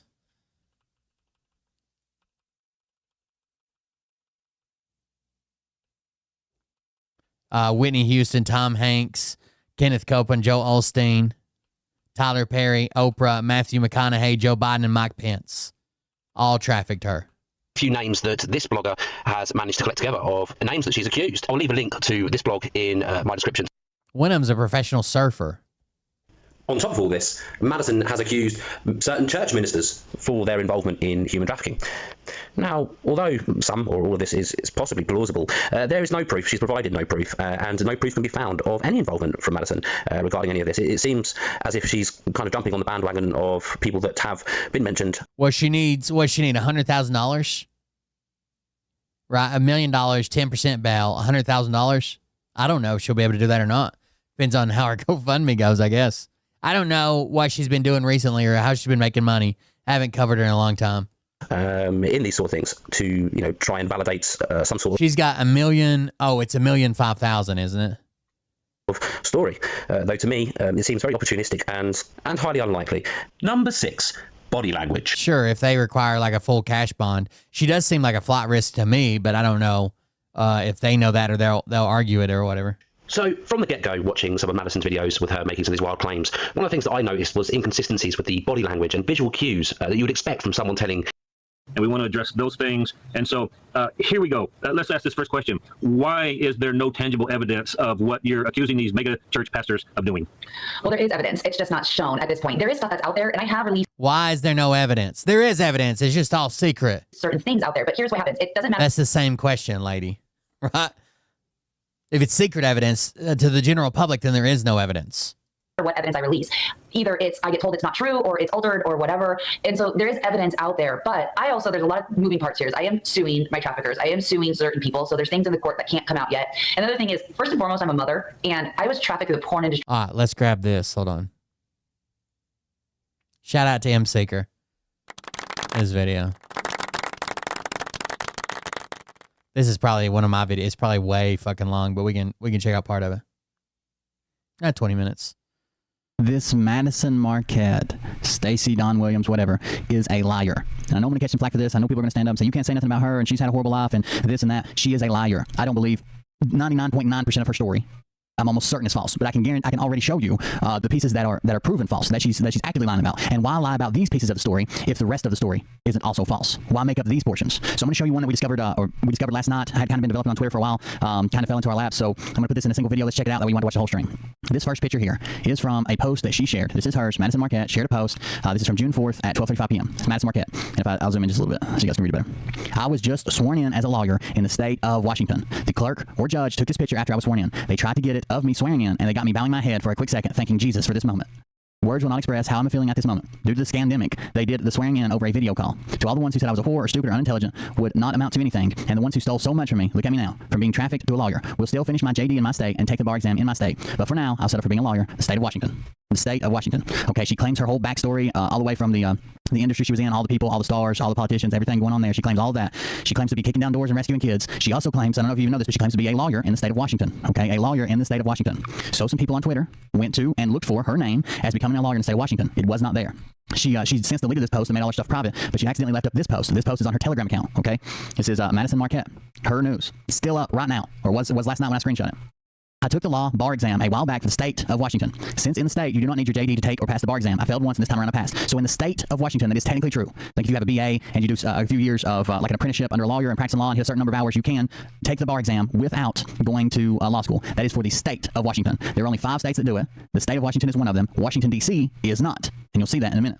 I will be swearing in as a lawyer for the state of Washington, and I can practice law there. I'm still going to finish my law degree, but for personal reasons, I wanted to be able to practice in Washington. I will be practicing in multiple states. I have been doing everything's about the state of Washington. Remember that. An apprenticeship of an amazing lawyer for a long time now, and he has hired me on part-time. So among tribunal testimonies that she claims in the White House and being a lawyer and rescuing kids, she has time for all this, plus podcast interviews. It's really amazing. He is well aware of what my passion is and what I want to do.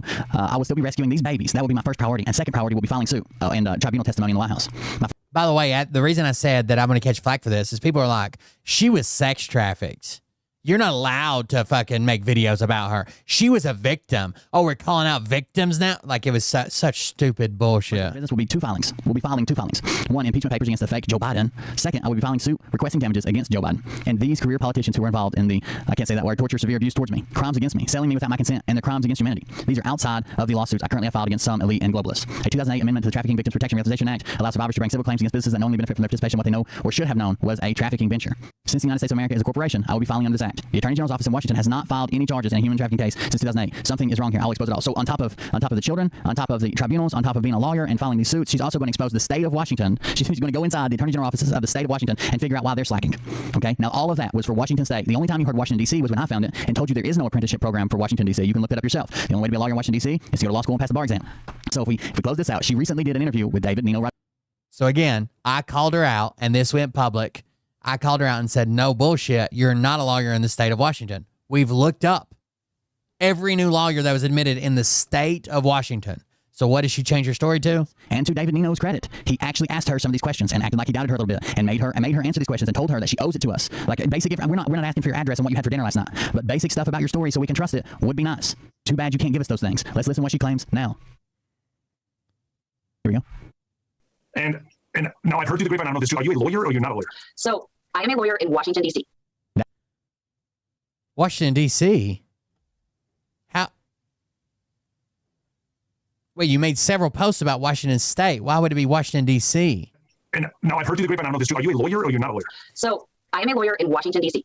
That should be enough right there. Now that people went and looked up her name in the state of Washington, which she said multiple times, I'm a lawyer in the state of Washington. I've been an apprenticeship in the state of Washington. In the state of Washington, you can use an apprenticeship. In the state of Washington, state of Washington. You can get an apprenticeship there. She didn't have one. She did not become a lawyer there. The first thing out of her mouth when asked about a lawyer here. Even these apprenticeships and on-the-job training or whatever, first of all, they take years, and they're exceedingly rare because it's hard to pass the bar exam. Here is Washington, D.C. suddenly? That doesn't make sense. One, they don't have an apprenticeship. And no lawyers want to take on that, that responsibility of training you for years, and there's still only like a 20% chance of you passing the bar exam. You know what I mean? Program. 2, this is the first time you've ever mentioned it. And 3, you're not on the list there either. And now I've heard through the grapevine, I don't know this too. Are you a lawyer or you're not a lawyer? So I am a lawyer in Washington, D.C. So when people are like, I can't find you or whatever, again, I've gone to great lengths to protect my identity. I've gone to great lengths. No one, listen, I'm going to just be really real here because I can. They can fuck off because there's a lot of things that protect, 1, human trafficking survivors, okay, under the Human Trafficking Protection Act. 2, if she's lying about this part, she's probably lying about the whole story. I won't take away from her that something tragic, an assault may have happened to her. But hundreds or even thousands, and every popular person you can think of, especially if they start running for the governor spot of Texas, suddenly they're on the list. Matthew McConaughey, or if they're part of the Anon conspiracy, they're on the list. So we got Soros and Biden and everybody else. Tom Hanks. If she's lying about this, she's lying about the majority of the rest of the story. She may have had an encounter. She may have had a couple of different encounters that left her, in a bad spot. That doesn't mean you get to smear everybody's name. That doesn't mean you get to lie. That doesn't mean you get to invent jobs for yourself. That doesn't mean you get to suddenly. I know personally she's lying about all the kicking in doors and rescuing babies. None of her tactics or techniques or procedures line up with anything that would be allowed around federal agencies or around the military. Those are all lies. Even her family calls her out and says, hey, we can help you with this. We know you got warrants and you can't come back to the state of California, but we'd like to get you help, blah, blah, blah. We know you're not a lawyer. We know you're not doing this. We know you're not testifying in tribunals. There's another point in this video. I'm not going to show it. I'm just going to finish this lawyer part where she says, he says, how many times have you flown on a military flight to testify in tribunals in D.C.? And she says, 4 or 5. That's also bullshit. If you're leaving your house, the military comes and picks you up at your house, loads you onto a Humvee or black SUVs or whatever. You go to a military airfield, you get on a freaking C-130 or C-17 and fly to Washington, D.C., and then you land and they get you out of the car and they put you in there and they take you to the White House to testify for tribunals. And then they do it all in reverse, load you up, take you back to fly back over in a military plane and get back. Of course, you're going to remember whether it was 4 or 5. 4 or 5. You would remember the difference. So let's let her finish explaining how she's the most elusive lawyer in the world, and her states keep changing from Washington State to the District of Columbia. That's what I meant. Well, you can't find me, and you guys can just get out of here with that because I'm angry. So what she's trying to say now is you can't look her up as a newly admitted lawyer in that state because she's a trafficking survivor. So they hide her name, but she's on podcasts under her name. It's no one's fucking business how I got my bachelor's or when I got it and all of that. Like, I don't have to put every She doesn't even have a bachelor's. aspect of my life out there. I don't have to. It's not what God called me to do. So, yes, I have worked under an attorney for some time now in Washington. An apprenticeship? You have to do an apprenticeship. So, in Washington, D.C., okay? Nope. She said Washington, D.C. again. Now, this is going to be a lie. In Washington, D.C., you cannot become a lawyer from an apprenticeship. You cannot. There are only 5 states where you can. And Washington, D.C. is not one of those at all. At all. It's just not. I think it's, actually, I got it right here. Hold on. Virginia, Vermont, Washington State, and California. Virginia, Vermont, Washington State, and California. There's also 2 more states that require a combination of apprenticeship and law school, but there's Washington, D.C. is none of those. Has no combination, no way to do it, nothing. Washington, D.C. does not. She only changed to Washington, D.C. because we busted her ass as being missing from the list for Washington State. You can do an apprenticeship for a certain amount of years under a lawyer, but he has to be a lawyer, I think it's over 15 years. So you have to be a seasoned lawyer. Then once you work with him over a certain amount of years, then you can go take the bar exam. I've worked with him for 5 years, worked with him for a very long time. So in the state of Washington, if she wasn't lying, So she completed this program, but she said, oh, it's a certain number of years. You wouldn't know exactly how long it took, what the minimum was. I think it's a minimum of 3 years with some other contingencies and requirements. We had someone call to verify this. And I worked with him just to start. But do you need a BA to take a bar? I mean, I have a bachelor's, but again, so in the state of Washington, you do need a bachelor's degree. And from everything that we can tell, and from her family and her friends around her, she does not have a bachelor's degree. She doesn't. She does not have any degree. Well, if you're coming out in the open and saying we're saying with these tribunals, I think it's fair that you should be open about it a little bit more. I understand that, but like, let me tell you, for someone like me, when anytime I've done anything. By the way, she got mad and started calling Nino part of the deep state after this. Good, and you see it now, like even me, like speaking out and whatever, people try to steal that from you. So there are some times, especially like people that have been in the porn industry, like, no, you can't go to school, you can't do this. So sometimes you just do that in private. So come on now, in today's day and the time that we live in, a lot of people, if you came from the porn industry and went to be a lawyer, they would celebrate that as a success story. Hey, you come from the porn industry?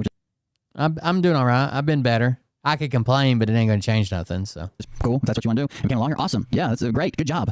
So you can get it done, and you kind of do your success on your own because no one gives a fuck if you're being successful or not, unfortunately. So you just guys do it by yourself, and you get it done, and then you move on. So, when I got into law school, again, I got into law school, was studying for the bar. Was studying for the bar. She's got all the classic traits of someone who is lying throughout her whole story. There are holes in her story. She keeps adding people to her story. Her story keeps changing. She had a gag order at first and couldn't tell you where the tribunals was. Then she won't say. She said it's nobody's damn business where, when, or how I got my bachelor's degree. Said, oh, they were in the White House. They're in the White, yeah, right inside the White House. That's where we were having the tribunals. And then she went back to her gag order story. She gets very defensive about a lot of these questions. She's clearly making this stuff up. The whole story. You can write off the whole thing. If she wants to come forward and say that she was This is back in the good old days where everybody had an NDA.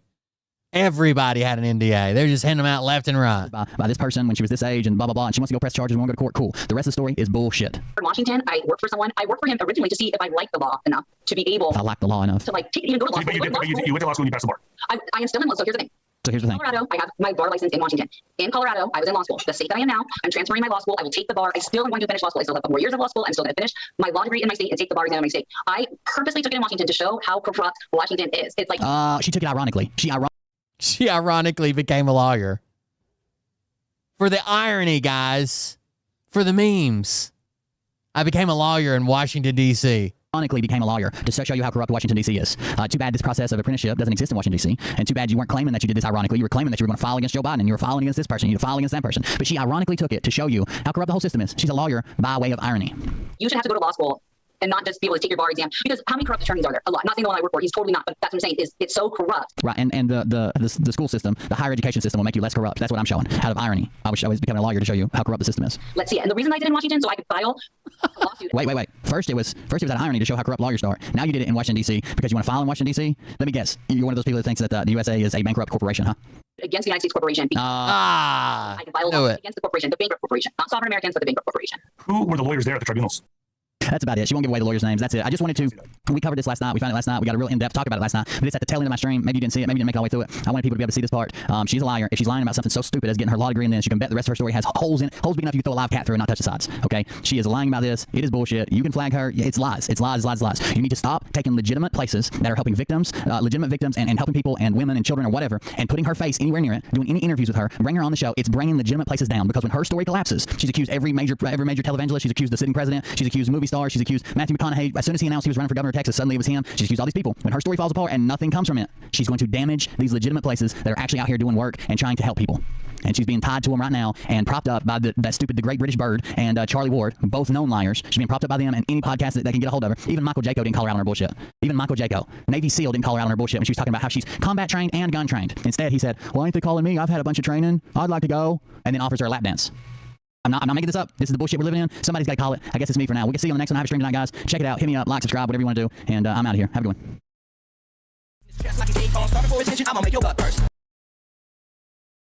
Crazy, dude. Here's some throwbacks. Hold on. While I was over here. I accidentally forgot to play this last night, and I felt really bad. Intel Lady, I'm sure, worked very hard on this video, and I just forgot to play it. It's been a lot on my mind. But the more I thought about it, the more I thought, you know what? This deserves its own video. So I'm going to play her video now that she made for us. I appreciate you watching it, liking it, please, and make sure that you go to strangest website I've ever heard of. But if you go to patriothunkers.com, patriothunkers.com, it'll lead you directly to Intel Ladies. That's not true anymore, but it was. Check that out. Give her a subscription. Give her a like. A very funny video. I'm going to play it now. I'll leave it in the description. And yeah, make sure you check her out. I appreciate it. Is your kitty a little lackluster? Here, kitty, kitty, kitty, kitty, kitty, kitty. Oh, hey, kitty. Does it seem disinterested? Intel Lady's so funny. Trump goes on Fox News. Oh, kitty, it's Mr. President. Say, hey there, Mr. President. Don't you wish you could put some pep into your patriotic pussy's step? Then you need the new Milk Toast Pussy.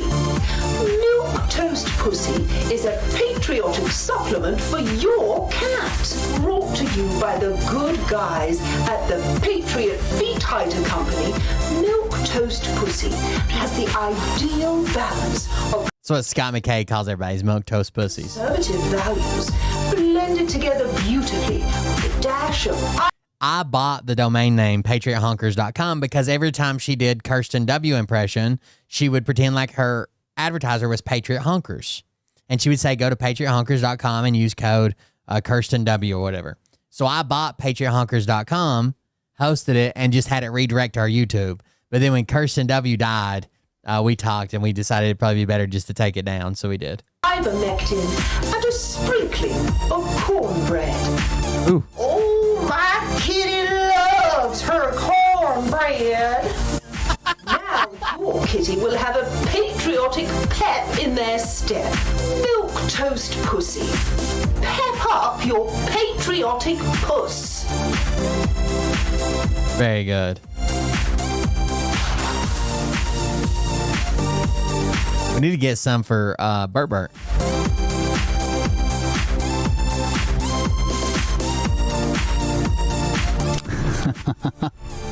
All right, very good. And then this one. Always a good one.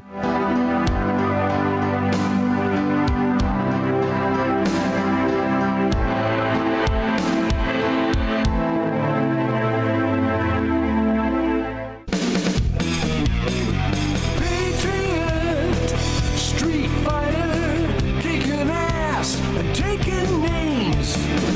In a car by yourself, probably with your saddle shoes on and your sister's bobby socks.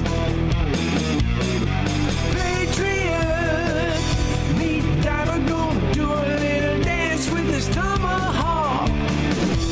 Do your dance. Tomahawk dance.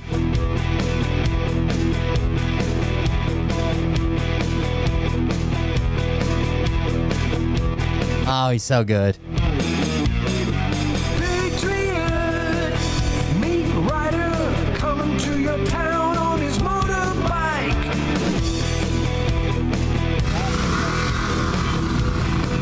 Or maybe not. That's where he killed his bike. Or maybe not. Meat biter technology. I refuse to call him Street Fighter. I would call him Patriot Dick Rider, Patriot Meat Biter, Patriot whatever. And they put this in the song. It was very good. Is his middle name. Now being conducted here and also across the world. See, we've got a hitty shot. We've got a camera issue here going to work on. Not sure why, but it's like we have the wrong camera. I don't know why he insists on wearing a child's medium shirt. Working on. I shouldn't be able to look at your shirt and tell your blood type. Like, what the fuck is going on, dude? Bringing the love to his fellow man. You want to kill yourself? No problem. I'll hand you a rusty butter knife. You can cut your head off right in front of me. I have no problem with that if that's what you want to do.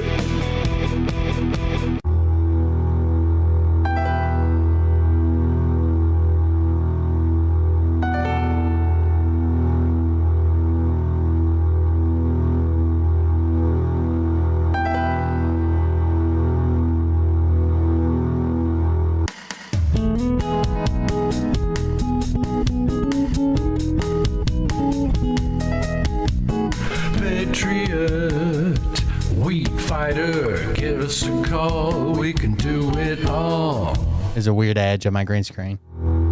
I'm back. Patriot, street sweeper.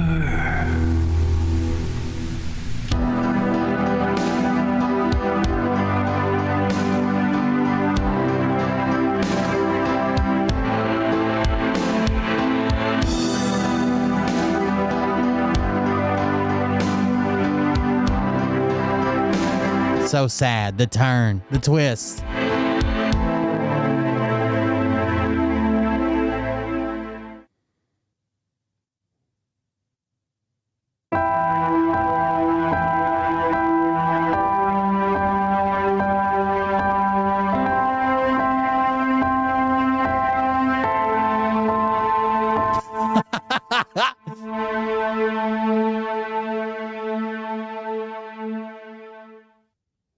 It's sad. Pretty rough. The Patriot meat beater. Oh shit, something auto-played? No. We don't do autoplay around here. All right, that's it, guys. That's Madyson Marquette. I think we've covered her pretty well. I'm glad she's in jail. Maybe eventually we'll get some sort of justice from all this. Who the fuck knows? Narc shared some links with us. Hello, you fine beard fanatics. I just wanted to give a little shout out. I have had a friend of my YouTube channel reach out, and he is sending me not one, not two, but 12 different cell phones with pay by minute SIM cards. That's a call, Bert. Cards and different phone numbers attached to them. They are in the mail, from my understanding right now. So we'll be able to reach out to our friend Bert at least 12 different times. Thank God. Continue our line of communication so we can let Bert know what the beard fanatics are up to. That's all I got for now. Thanks for listening. Hey Bert, Jason Poe here. Hey, I got some news, bro. That Will Beard guy, he's got a Discord, and they're currently discussing if your hair is real or you wear a wig. I am not going to expose myself in there, but I want you to know right now that I believe that your hair is real. Maybe you can send me a picture, like an up-close picture without your shirt on, maybe. Never mind. Forgot I said that. Anything. Anyways, take her easy, Bert. Hey, Bert. Just want to get a little Will Beard update. It seems the Beard Man, they have moved off you, but they are now using your cat and pictures from Facebook with his mouth open and checking his tongue for diseases. I'm not really sure, but just be careful with what you post on the internet, because trolls take those pictures and they do things with them. All right, Jason Poe out. Hey, Bert. Jason Poe here. I'm just watching the Will Bird show this morning, the replay, of course, but he's not live. And, you know, I'm starting to think this man's unbeatable. We have came down hard on him about his ravishing good looks, and we've made fun of his sunglasses line. And now it seems like he's getting even more donations that has a picture of you with like some kind of fallacy coming out of your pants. And every time another person donates, I'm not sure what to do here, Bert. Maybe we need to invest in a company that's a startup, some kind of startup, and then we can take down this Will Beard guy. I'm so tired of seeing a beard come around making fun of my friend Bert. All right, Bert, I'll update you later. Jason Poe out. The power of Christ compels you to give little Bert a little kiss. Very good, Narc. Very, very good. Oh, good times. Fast times. Ridgemont High, I guess. Let's see if Bert talked about Q streaming or not. I can't cover this all, but everybody in my account's a bot. I've heard that before. Someone said one time that Mariah and I, me and my wife, Lavada, run every account in chat. Every account is me and my wife, Lavada. How wild is that? Hello, everybody. Just give me a second here to get set. Oh, boy. Hello, and welcome to the Bert Show. Oh, goodness. Shadow has decided to join us, so that's a good thing. Isn't it, baby? Yeah, yes, it is. All right, let me just fine-tune a couple of things and make sure that we're okay. I don't necessarily like some of the things I'm hearing. I want to make sure that you... Proof of life, finally. Chat room real quick. Still got the buzzing, I see. So, do you guys hear me okay? That's great. I know. We hear you. Okay, good. That's what I do. Thank you for that. Shadow's right there. Looks like he's going to join us for a little while. I'm going to reach back into the chat room and see who else here and what you guys are saying. Well, I missed you for the last couple of days. What happened? I remember when, this was the chat, he must have covered it early on. I remember when Brad pitched the Q streaming thing and I almost got into it, decided not to. I remember that, Bert. I remember the multi thing. Yeah. I posted about it. I told you guys that I was going to be gone. Just had a couple of really tough days. Fake advertising. Oh, we got Diet Coke. Somebody sent him money. And with the personal stuff, not much I can, no point in really sharing it with you guys. I mean, it's just a bunch of things that I had to deal with. I was very angry yesterday, and I didn't want to come on that angry. Uh-oh. That sucks. And I'm still not happy. And I'm going to tell you guys about it. Let's hear it. And we'll see where it goes from there. Look at the hips on that luscious cat back there. No wonder Bert can't tell her no. Him no. Whatever. Let me just say hello to everybody first. There's Kimber, 1956. Hi from Kathy in Indiana. There's also... Hold on. I'm not doing it justice. Let me turn off the chat. Look at the hips on that cat.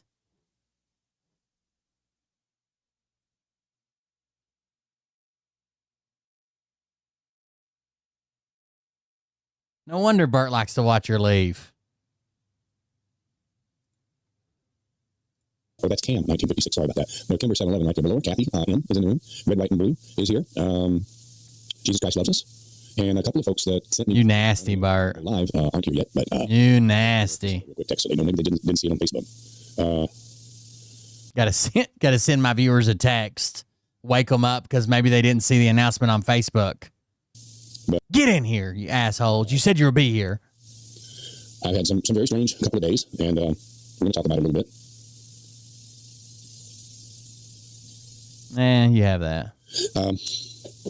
So you guys know that I told you that I was waiting on confirmation for an advertiser to come on board.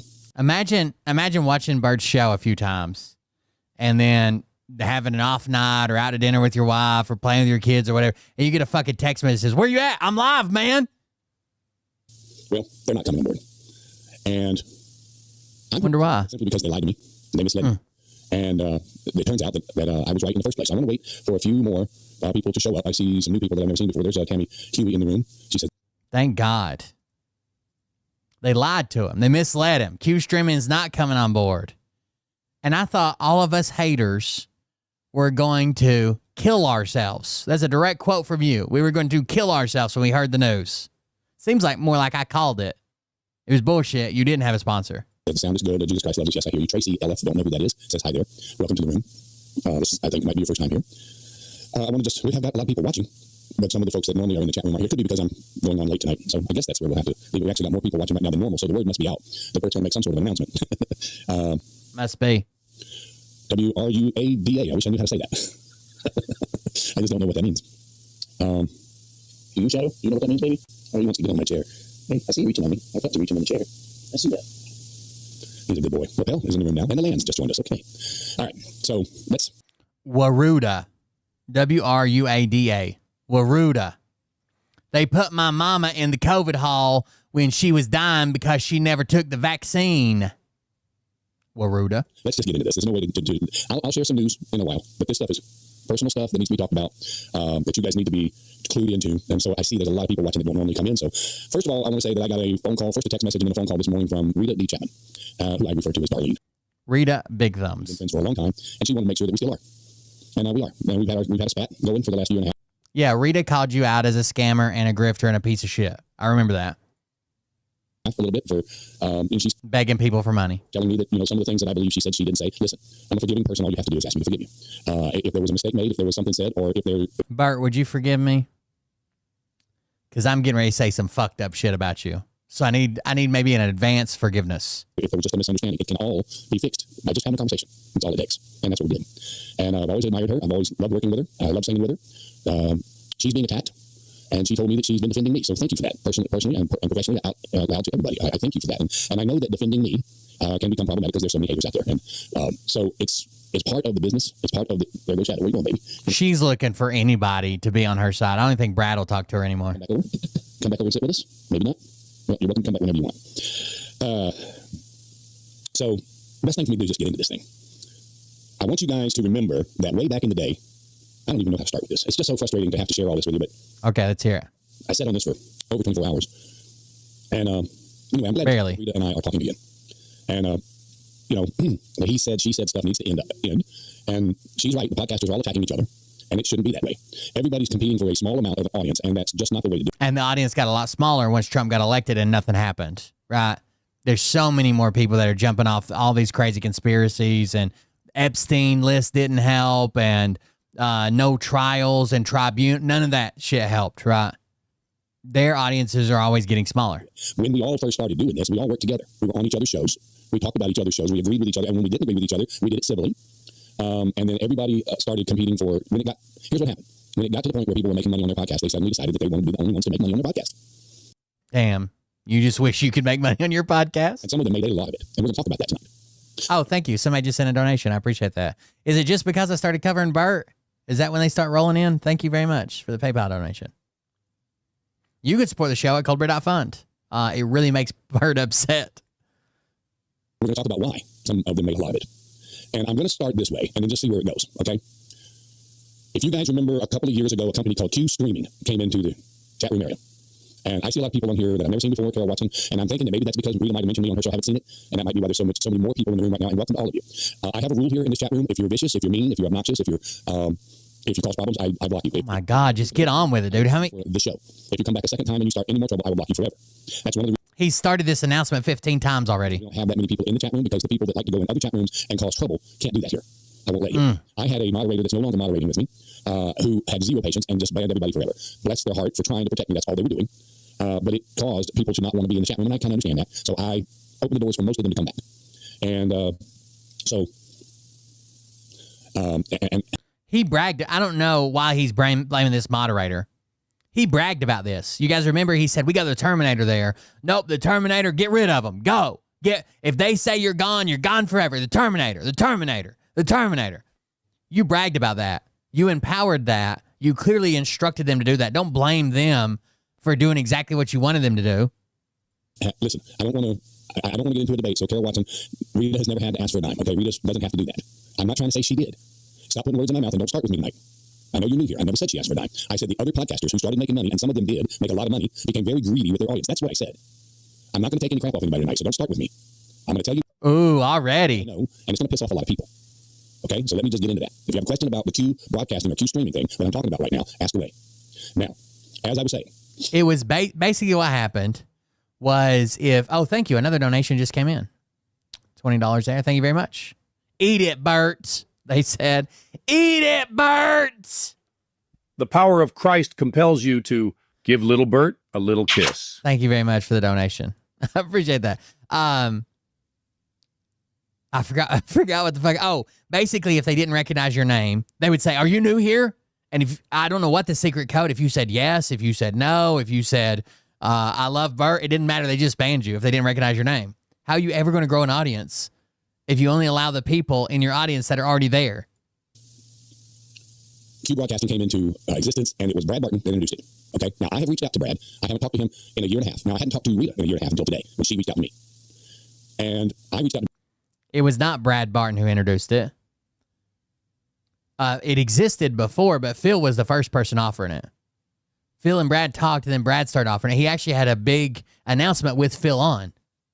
But go ahead. And I left him a message, 2 messages, and said, I'm going to talk about this, but I'm giving you an opportunity to reach out to me and tell me if you don't want me to say anything about this, I will honor your request to not talk about it. But he did not respond. That's just him fishing. Brad won't talk to him at all anymore. So that was just an excuse to get them talking again, right? If Brad would have said, yeah, I don't want you to mention that. He said, I'm glad we're talking again. It's good to, it's good to talk to people in this space. It's been a long time since I heard, and then it would have been like a ex-girlfriend kind of deal. So I gave you this was something that I wasn't going to even do, and someone said, you might ought to give Brad a heads up. Well, you know what? That would be the right thing to do. So thank you for that suggestion, and I did. Didn't do it. And exactly what I thought was going to happen, happened. He's ignoring me. Okay, ignore me. Brad helped me out 4 years ago. I was not a podcaster at that time. I decided to become a Brad basically gave you your entire GoFundMe. You wouldn't have got any attention to your GoFundMe without Brad Barton. He drug you around the country, took you to some of those shows. Mostly because of Brad. Because we started hanging out together and going to all these events together, and I appeared at his event, and all these people saying, you got a good voice, and you got great instincts, you should do this too. And I went, yeah, you're probably right, I should. And then somebody reached out to me and recruited me and brought me into the podcast world with some great ideas that never came to fruition. But when the Q thing started, I was invited into it, and so were a lot of other people, by Brad, and mostly by Brad. And here is... Everybody is. It's an MLM. Everybody's... I'm invited to it, bro. The thing about multi-level marketing, which they like to call network marketing. I don't do it. I did it one time when I owned a bar back in Georgia. I said, but you were about to. If they would have agreed to sponsor your show, you were going to, remember? Easels on the dance floor, and I brought people in on the day the bar was closed, and I brought people in at happy hour and gave them drinks and told them all about this multi-level thing that was a telephone card that you buy and you scratch off the back, and then you can put it in and you can call long distance. Because back in those days, when you had a cell phone, it cost a lot of money to make a long distance call. So I sold those. I never made any money at it. I spent a lot of money. I spent a lot of time. Never made any money. People above me made money. And I went, okay, the only way to make money in multi-level marketing is to be the first guy in, first couple of people in. Well, I said no. And then people started complaining about Q streaming online, on the shows. I bought that Q streaming thing, and it does nothing but sit there and spin in a circle. It's buffering. Yeah, that's all it did. It was, you had to download the information onto a Fire Stick, put the Fire Stick in your TV, and then switch your TV. You guys ever use Kodi or something like that? Or like a hacked Android TV box? They're really cool when they work really well. Kodi was one of the... It wasn't one of the first ones. It was a very well-known one because it hit at the right time. A lot of people used it. A lot of people were talking about it. KODI. But it's basically a hacked device that it's not even hacked. You sideload an app that's never meant to be on it. You sideload an app on it. It allows it to run. And some of them give you basically free everything. If you can find a repository for it, you can watch it for free. Q Streaming tried to do it with like a payment plan. Like you would pay so much, but you got like 800 channels or some shit. But I don't know. There was a big YouTuber. It was actually a car YouTuber who got hardcore into this shit, selling Android TV devices, and he ended up getting busted by the feds. The FCC came down on him. Him and his girlfriend and some other lady were all selling them and made a lot of money doing it, but they got busted. They used to sell them for like $200. You paid like $200 for this Android device that you plugged into your TV, and you never had to pay for anything. No cable, no nothing. It was just, you just went into it and watched anything, even movies that were still in the theater. The same way that you can go to like websites now and get movies that are in theater, or movies that were just released, or HBO shows or whatever. Me and Mariah use one because we can't afford all the streaming platforms that all the different shows are on. But it's one thing to be watching TV shows that way. It's a whole different thing to be selling a device that helps people and giving them instructions on how to do it and making money off of it, kind of deal. So the Fire Stick was never meant to have the Q Streaming app on it. You do a thing called side loading, which means it allows it to be load even though it's not officially supported by the Fire Stick. The app, Q Streaming, is not officially supported, so you'd have to side load it. It would be on there, but it wasn't officially supported. You couldn't go to their app store and get it.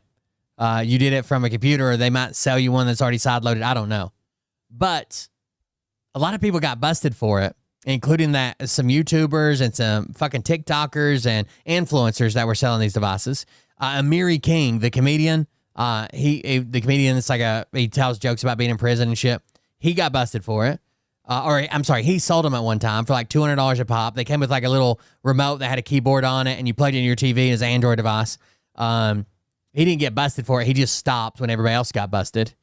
It was that type of device. Now, what Q Streaming is trying to say is, we're legit.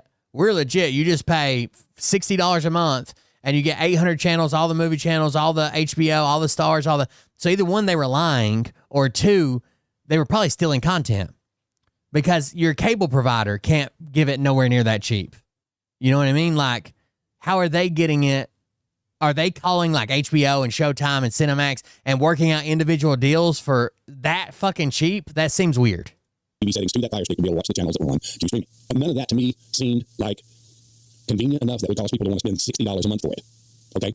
And the way they set it up was this. You pay $60. You get the Q Streaming. And then you sell it, or then you pitch the idea to 10 friends. I believe back then it was 10 friends. Or it could have been 6. I don't know. Let's call it 6. I think it was 6. I think it was, if you pitch it to 6 friends, yours was basically free. Because you got like $10 per person. And then you started making $10 per person for every person you signed up monthly, not one time. So if you sign somebody up and the $10, that's $120 a year. So if you think about Phil that signed up 2,000 people at $10 a month, he's making money off of it. And if you sell it to 6 friends, now your service is free. That's the way they pitch it. Right. And then everything you sell over 6, you make $10 a month for every person you sign up. Right. Okay. And then every person they sign up, you make $4. So really, if you do the $10 and $4, $14 off.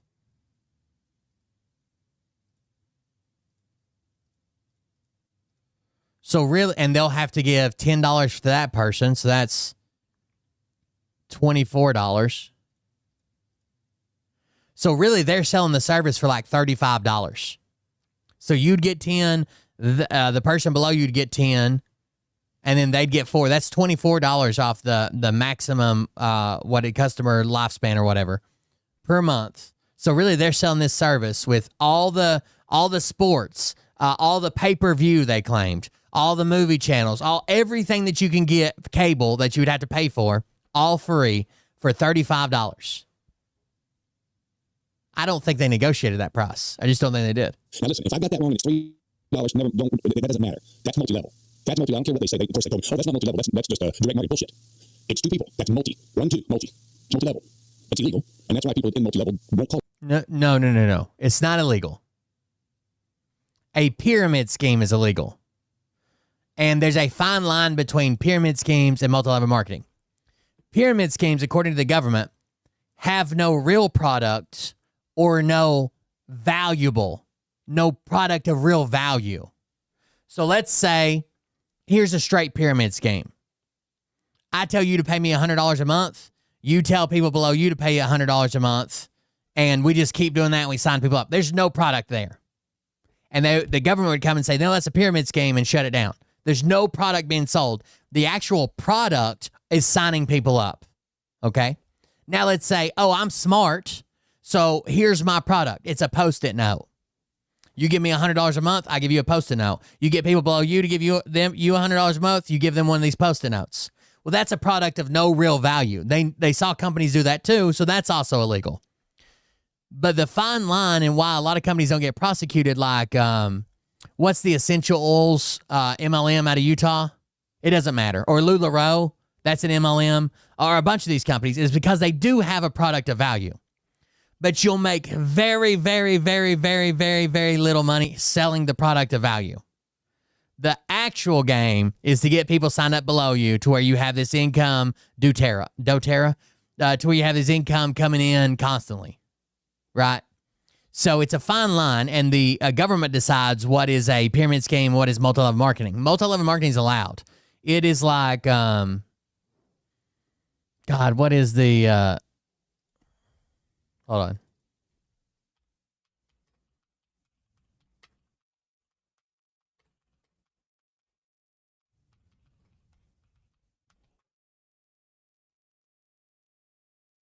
Amway. Amway is a good example of this. They've been around for fucking forever, right? They sell household products, cleaning products, food, snacks, deodorant, shampoo, all kinds of shit, right?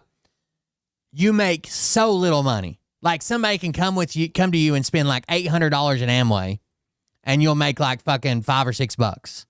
But the goal is to sign up enough people below you that they're selling, and the people below them that are selling, and people below them are selling, and the dollar keeps going upstream. So you're not going to make a ton of money, even if you sell a shit ton of Amway products, if you don't have sellers below you, because that you get a percentage of their sales, and the people below them, you get a percentage of their sales. But they do technically have a product. It's not illegal, or Amway wouldn't be operating all over the U.S., and it still is. They've renamed it a bunch of different things and call it a mentorship program now, but still, it's Amway, right? It's the same company it's always been, and they actually have a product. If it was illegal, the government would shut them down. It's not. It walks a very fine line to where they actually have a product that people buy and use, but you can also sign up people below you to be independent distributors or whatever. Call it that. No, it's not that. And the reason, multi-level. Multi-level, even he says they don't call it multi-level marketing because that's illegal. No. If they don't call it a pyramid scheme, because a pyramid scheme is the illegal one. It's illegal, and that's why people in multi-level won't call it that.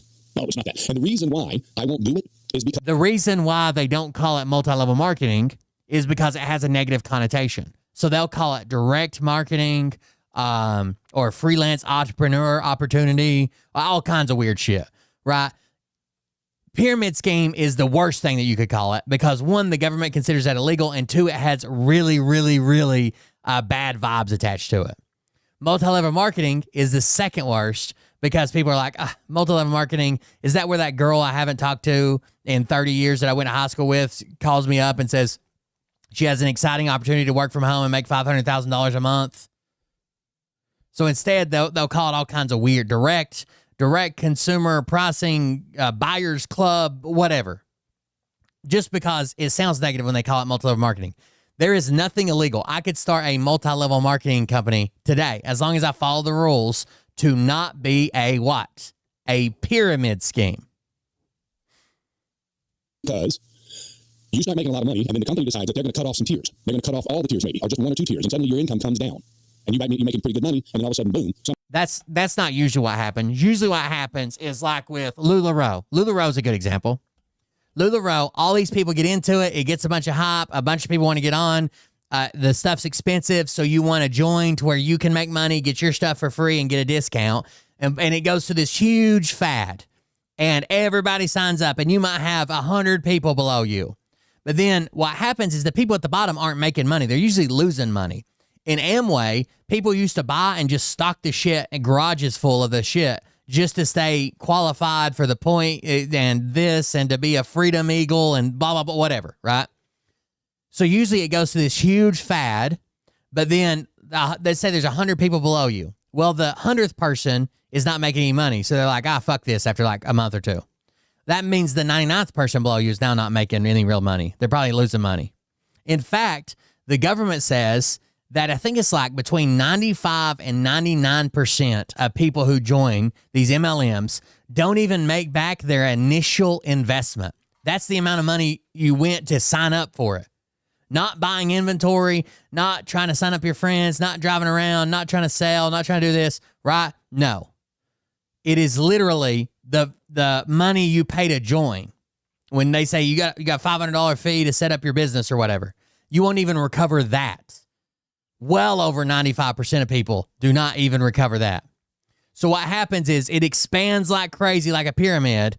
Well, when the bottom row of the pyramid disappears, then the next row is the bottom row, and it disappears. And the next row is the bottom, until eventually it comes back up to you, and you're not even making enough money to cover your fees.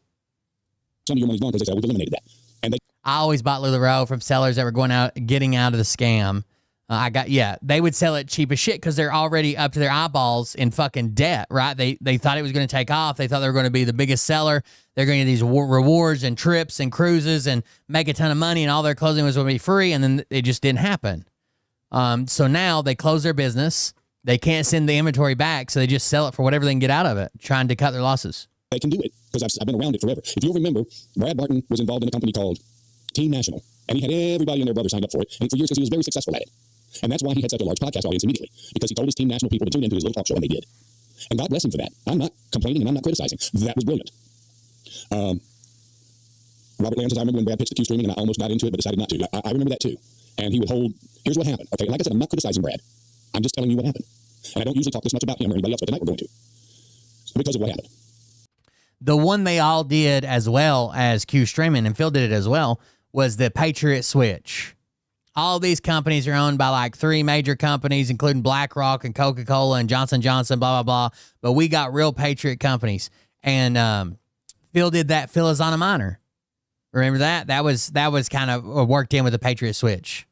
So, Brad's Team National company went belly up. His income went. So what happens is the people who usually make the money are the people who found the founders of an MLM. And they usually leave when it gets to like its peak, or they think it's the peak, they sell it and leave and start another MLM.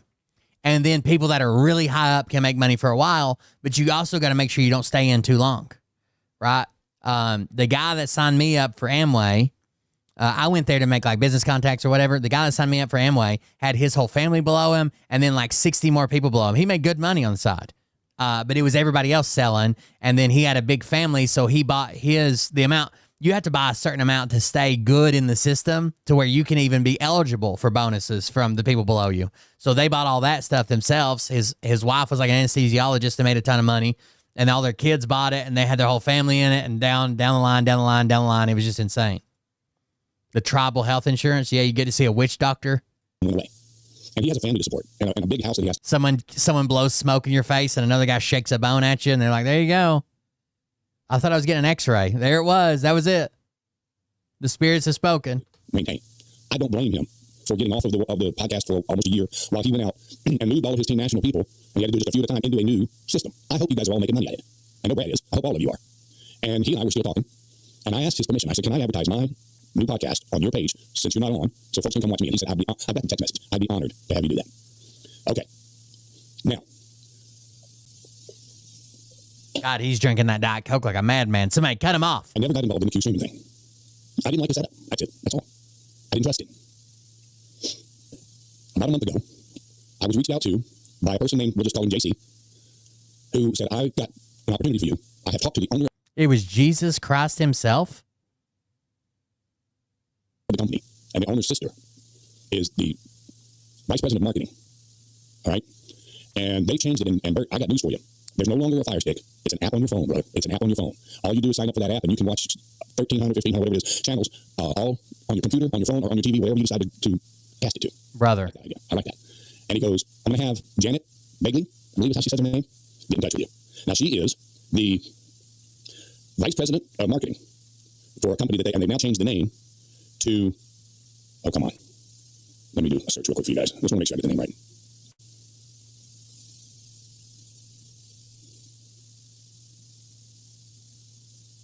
No, I'm not getting it here. Q Broadcast, they changed it from Q Streaming to Q Broadcast, but they may have changed it since then as well. It might be something new. They called it Communication Unites Everyone or some shit. Broadcast. Those people are making a ton of money.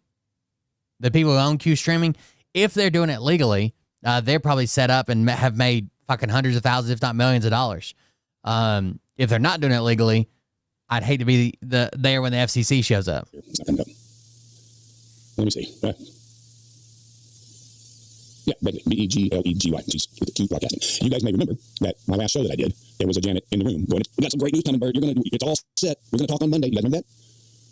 We're going to talk on Monday. I said, do you want me to go ahead and announce it right now? No, because we got one more thing we're going to do, and then you're going to announce it on Tuesday. Their website is getonq.com now, I think. You tell them that you're announcing everything on Tuesday. That's okay. All right.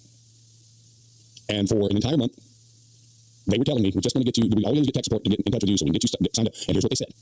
You no longer have the Fire Stick. You do it on an app. So that's a great improvement. Great improvement. She goes, Bert, we want to offer you your own channel. We want you to do your podcast on one of our channels. Now, we know you don't have as big a following as people like Brad and others and Phil, but we like your show and we believe in you. And yeah, Phil's followers complain a lot, but I don't think they told people, like we got really good internet on our house, Mariah, with fiber.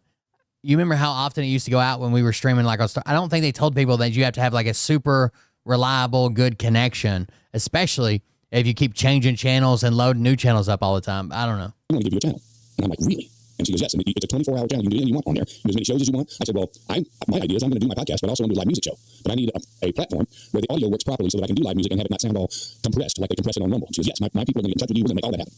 And so for 4 weeks, they sent me paperwork. I sent them back. I did all the stuff. Janet calls me up, and she starts pitching because she's a salesperson. And sometimes salespeople pitch to the customer, and sometimes salespeople pitch to the product. All they're doing is pitching the product. They're not even trying to sell you. They're pitching the product. Well, her way to sell me was we're going to give you your own channel. And then here's the product. And let me tell you what she said to me. She said, we have changed it, and we have eliminated the second tier. So nobody's getting the second tier.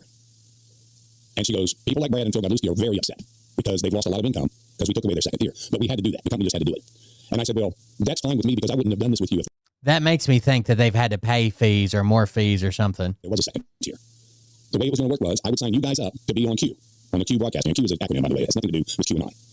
And you would sign up, and you would... Well, it's not even a Q. It's CUE. Get as customer, all you had to do was sign up 3 people. That was what they told me. And they called it 3 for free. Then they came around a couple days later and said, oh, no, that's not the case. I said, well, that's what your boy said. That's what JC told me, 3 for free. Well, and then once you sign up 3 people, then you start signing anybody you sign up, you make $10 a month for them. I don't make anything off of your 10 people or your 20 people or 100 people. I don't make anything off of those. I just make $10 a month off everybody I sign up. And I thought, well, that would be great income for my show. And I'll dedicate a good portion of my show every night because I have a hard time getting my audience to make contributions. But I thought you hated MLMs. Is he so dumb that he thinks because he doesn't make money off 2 levels that it's not an MLM? You fucking retard. The multi-level is you signing up people and then they sign up people. That's the multi-level. It doesn't matter if you make fucking money off the second tier, third tier, or fourth tier downline. The multi-level is Bert. The people Bert signs up. That's 2 levels already. The people they sign up, 3 levels. The people that new group signs up, 4 levels. That's the multi-level. It has nothing to do with making money off 2 separate tiers of downlines. You fucking retard. So you're going to come in here and say, well, it's not multi-level because there was no second tier that we were making money on. To my show, but they might buy a service. Everybody who has it has already bought my merchandise doesn't want to buy it again, and we don't have that many new people. And so we want. I need a product that I can sell that I believe in, and if I believe in the product, I'll sell it to my audience. But if I don't believe in it, like I said to you guys 3 years ago, I will not sell a multi-level marketing product. I will never. I promise to never do that to my audience. Well, you were just trying to. Q streaming is a multi-level product. You were just trying to sell it to your audience. Whether you believe you make it off second tier downlines or third tier down, it doesn't matter. There's still multi-level marketing. You remember me saying that? I'm sure some of you do. Because there are people that are watching right now that have been with me for the last 2.5 years. So she says to me, Brad Barton's really pissed off at us right now. And he won't mention Q on the show. He already talks about it. But we're really mad at him because he's quit doing shows. And Phil Godlewski has quit doing shows. Or Godlewski, how the heck he says his name. Okay, well, Bert, I can tell you why. This is what she's telling me now. And by the way, calls are recorded. If it's good, I wouldn't be opposed to selling it. But you need to understand what it is, right? If it stands, but I've never said I'll never sell multi-level marketing because it's all a scam. If it's a good app, right, and I could get rid of all my streaming services and have one thing for $60 a month that I could watch any fucking thing on that I wanted, I would just buy it for that and offer it to you guys if you wanted it or not, right? But if the incentive is on selling people down to make more money, then it's not about the product, and it's probably not a good product. You're just trying to sign up a mass of people. What she's telling me is, we took away Brad's second. Why is he's shaking? Hold on, let me slow this down. He's fucking shaking. Is that because he's not a very good bluffer, is he? By the way, calls are recorded. Watch his hand. What she's telling me is, we took away Brad's second tier. Wow. And then she divulged to me how he set up his second tier and who he put in his second tier, including his son and his family. And she told me exactly how much money Brad makes every month. She told me. I don't know if I'm going to tell you in this room how much that is, but it's more every month than most of the people watching the show make in a year. We're going to put it that way. It's certainly millions a year that he made from Q streaming. That's why he disappeared. I wouldn't go to work every day either if I made that kind of money, I don't think. He has a family to raise. I don't blame the man for taking time off and enjoying his family and dealing, but he's doing other business. He told his audience the other night. I would say I don't know how many people he signed up, but it's not unusual with an audience as big as he is to be making like $100,000 a month or more off that. Phil certainly does. To make $1 million a year, you need to make a little over $80,000 a month. I'm in a project right now that you guys need to quit sending me emails about because you can't afford it. You got to have money in order to be in this project. Well, you've got money because you've got these people to support you. Good for you. Good for you. I'm proud of you. Hand to God, I wish that it would happen to me, but it hasn't. But this Janet Beagley divulged all the numbers. And at one point, Brad was making $4 a month off of every person that Phil Godlewski signed up because Phil Godlewski was under Brad. He's lost all of that income. That's not true.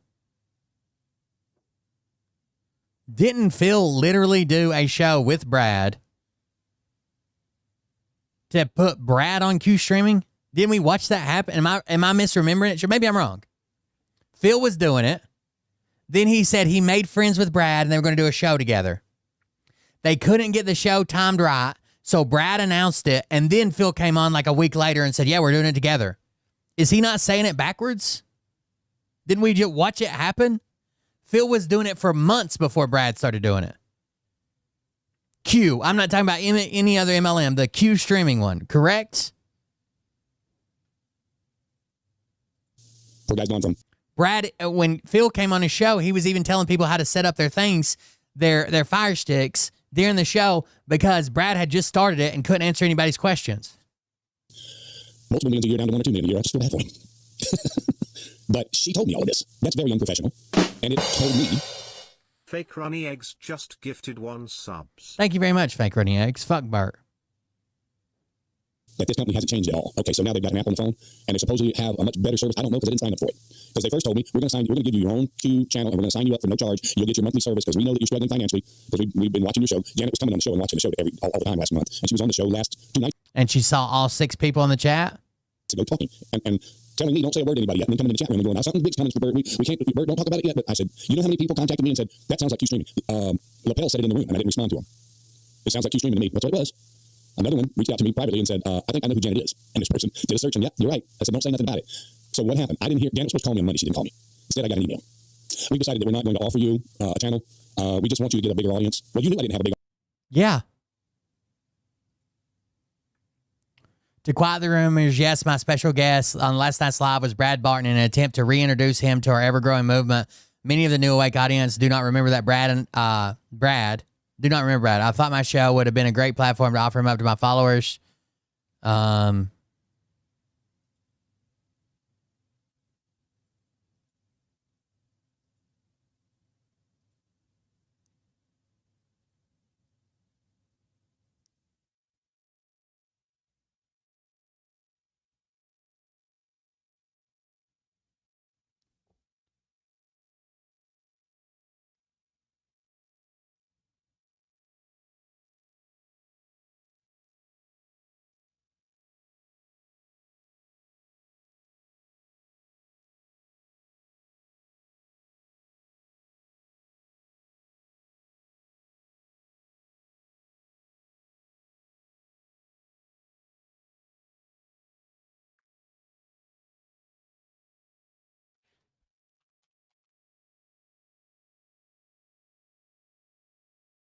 I'm almost positive Phil did it first, but we're looking.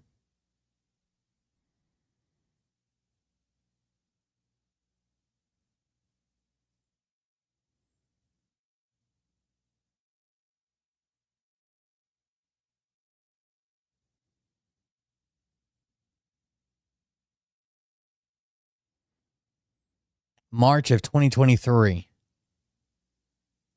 The first time he posted on Telegram. Yeah, that was way before he did that show with Brad. I think Phil did it first. Then him and Brad did a show together, and that show was introducing the Q streaming and Brad underneath him as his downline.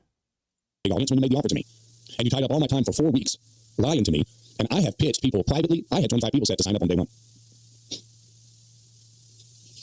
People privately, I had 25 people set to sign up on day one.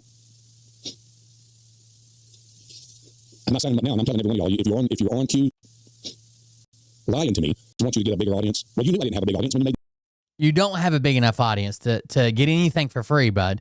If you just wanted to sell it and get an affiliate link, that's one thing. But if they're going to have to set up a channel for you for stream and give it to you for free, what are they going to get out of it? How many people are you going to sell? Are you going to sell Q streaming to when only 6 people participate in your chats? Made the offer to me, and you tied up all my time for 4 weeks lying to me, and I have pitched people privately. I had 25 people set to sign up on day one. I bet you did. You can't get 25 people to show up for your show, buddy. I'm not signing up now, and I'm telling every one of y'all, if you're on Q streaming right now they call Q broadcasting, good luck to you. But I don't recommend anybody do it. There's a lot of streaming services out there. And I don't blame Brad for being pissed off. He's lost all that money.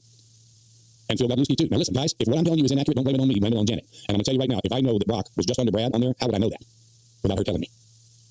Well, Brad wouldn't respond to me, so I couldn't run it by him. I couldn't clear it with him. Sorry, buddy, I gave you what I know that. And guys, if what I'm telling you is inaccurate, don't blame it on me, blame it on Janet. And I'm going to tell you right now, if I know that Brock was just under Brad on there, how would I know that without her telling me? Well, Brad wouldn't respond to me, so I couldn't run it by him. I couldn't clear it with him. Sorry, buddy, I gave you over 24 hours. I gave you 48 hours to respond, and you didn't do it. It got Rita's attention. And just my post, apparently. And Rita was smart enough to stay away from Q streaming too.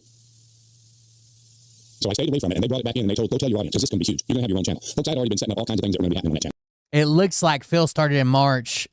Brad started in June. That's what it looks like.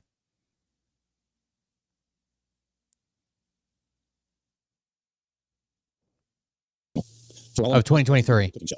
I already had started setting it up. We were planning and everything to do a cooking show. So it was going to be separate from my podcast. And a live music show that was going to be separate from my podcast. And I spent 4 weeks trying to put it all together so that when we announced, I would be prepared.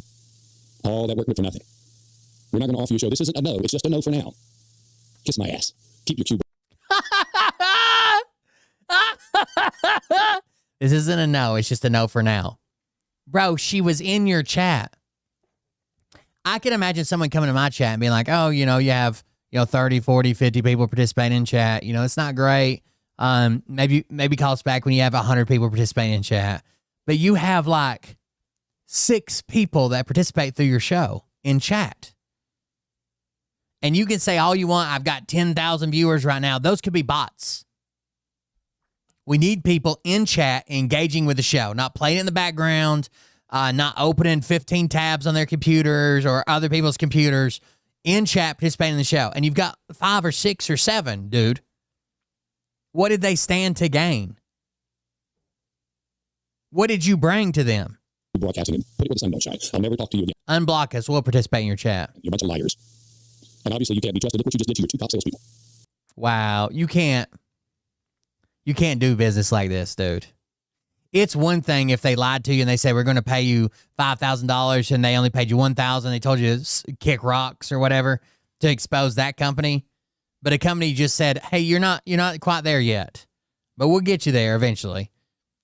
Just keep building your audience, and you come out like this. This is insane. No one's ever going to work with you, because I'm going to record this and send this to any potential clients you got. Brad and Phil, if you guys want to feel sorry for them, they've lost thousands. They lost their downline. In other words, exactly what I said was going to happen if you got involved with Q happened. Chalk another one up for Bert, who called it before it happened. So that's not usually what happens with, I don't know why he said that's usually what happens to MLMs. It's not. It's usually people falling off from the bottom. You'll see this with Phil's, right? Because he's telling, the only reason that most of them's in is because he's telling them silver is going to go to $5,000 an ounce or whatever. Well, they can only hang on so long bleeding money. So they'll start backing out. Andy said this when she left Phil, that they were already having a problem. They weren't signing up enough people to cover the people that were leaving every month. Because when you have that, let's say you have 100,000 people in your downline, you got to know that 3, 4, 5,000 people are going to quit every month. So you got to be bringing in 3, 4, 5,000 people to at least replace those, or you're not going to make as much as you did last month. That's why I've had the last couple of days off, because I was so angry that I wanted to come on here and be able to stay composed. I wanted to come on here and be truthful. And Janet said to me, "Bert, we've got lawyers." Well, good for you. Good for you. I am judgment. Oh, so, yeah. When he said he's going to talk shit, she said, "We got lawyers." But Bert don't own. What, are you going to take his other sock? Then they'll call him Barefoot Bert. I wanted to come on here and be truthful. And Janet said to me, "Bert, we've got lawyers." Well, good for you. Good for you. I am judgment proof, baby, because I'm broke as hell. What you going to get out of me? This microphone? That other sock. Come get it. But then how would you do your show? Sorry, I freaked out a little bit. So I don't have the luxury of making money off of you screaming like those other guys. Now listen, for a long time, that product didn't work for hell, for nothing, for crap. And some of you people just stayed loyal, and I don't blame you. Brad's got a loyal following. God bless you. God bless you people. I wish I had that kind of following. I've got a bunch of haters. Brad's got them too. His hate crowd is much bigger than mine, and he's got people that don't tolerate anybody in the chat room saying anything negative. I'm just saying, Bert. If you're doing this as your only source of income, right, and you think you're going to make it, you've been doing it, what, now, 4 years. Your audience has done nothing but dwindle, and you're still not able to pay your bills. I'm not saying don't do it as a hobby. I'm not saying don't do it for fun. I'm not saying don't do it multiple days a week. But get a job and do this after your job, or do it 3 times a week on your days off, or whatever the fuck you need to do. But what do you think do you think you're going to have one of these rants go viral and suddenly 1,000 people are going to be in your chat every night? Randomly after 4 years of doing it? I get it. I've had, thousands of people watch my videos and hundreds in chat. And ever since I no longer support Trump, it's went way the fuck down. But this isn't my only source of income. It helps with my therapy to come on here and yell at people. Good. Brad believed the person that made up the lies about me, they took half-truths and turned them into big fake stories, like a good Democrat. And there's a whole bunch of podcasters out there, a bunch of pretend casters. Pretend casters, that's us. They do nothing but criticize other podcasters and other influencers and other content creators. The Pretend Cast. That's how I'm going to name the show. And there's one guy that's done 4 shows on me, or 3 shows, I guess it is 3 shows on me. He'll be doing this one. Because of How do you know me so? I can't quit you, Bert.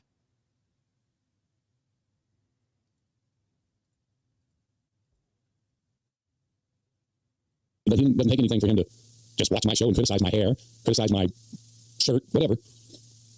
Now that you're saying it, is that the same shirt you wear every night? He's a very insecure individual. Super insecure. And he makes fun of the fact that I only have 10 or 12 people in the chat room. When he says 3 or 4 people, I have 10 or 12 people in my chat room that come in, and anybody's welcome in here. If you want to come in, just behave yourself. No, we're all banned. Every one of us is banned. We could actually make it look like you had an interesting show for once. But he doesn't have any more people than that in his chat room. 90% of his chat is bots going, "This show is 100% supported by its audience." 90% of my show is bots? In fact, my bot is set to where it can't even come on for at least 10 minutes. And after there's been at least 10 other messages that are not bot related. But I know how to set up a bot. I guess you don't. It would look silly if I just had bot back to back to back to back to back. Like sometimes I leave it running overnight and it tries to do that. It looks silly. So you can set how many non-bot messages have to come through before it even allow another bot message to come to show up. So I don't know. I don't know if you could do that. And then they make fun of me for asking for donations. I don't think he even has a store. So he lives completely off donations. And every time he features me and makes fun of me, his people donate to him. That's good. Every time he makes fun of me, his people donate to him, and I love it. It makes me so happy for him. We can tell, Bert. We can tell how happy you are. Yeah, his chat is bots. going, this show is 100% supported by its audience. And then they make fun of me for asking for donations. I don't think he even has a store. So he lives completely off of donations. And every time he features me and makes fun of me, his people donate to him. That's good. Listen, everybody's got a stick, brother. That's good. It's good. I love it. I'm glad you're making money. I'm not even mad about it. Don't donate and hurt Bert's feelings, guys. Let's just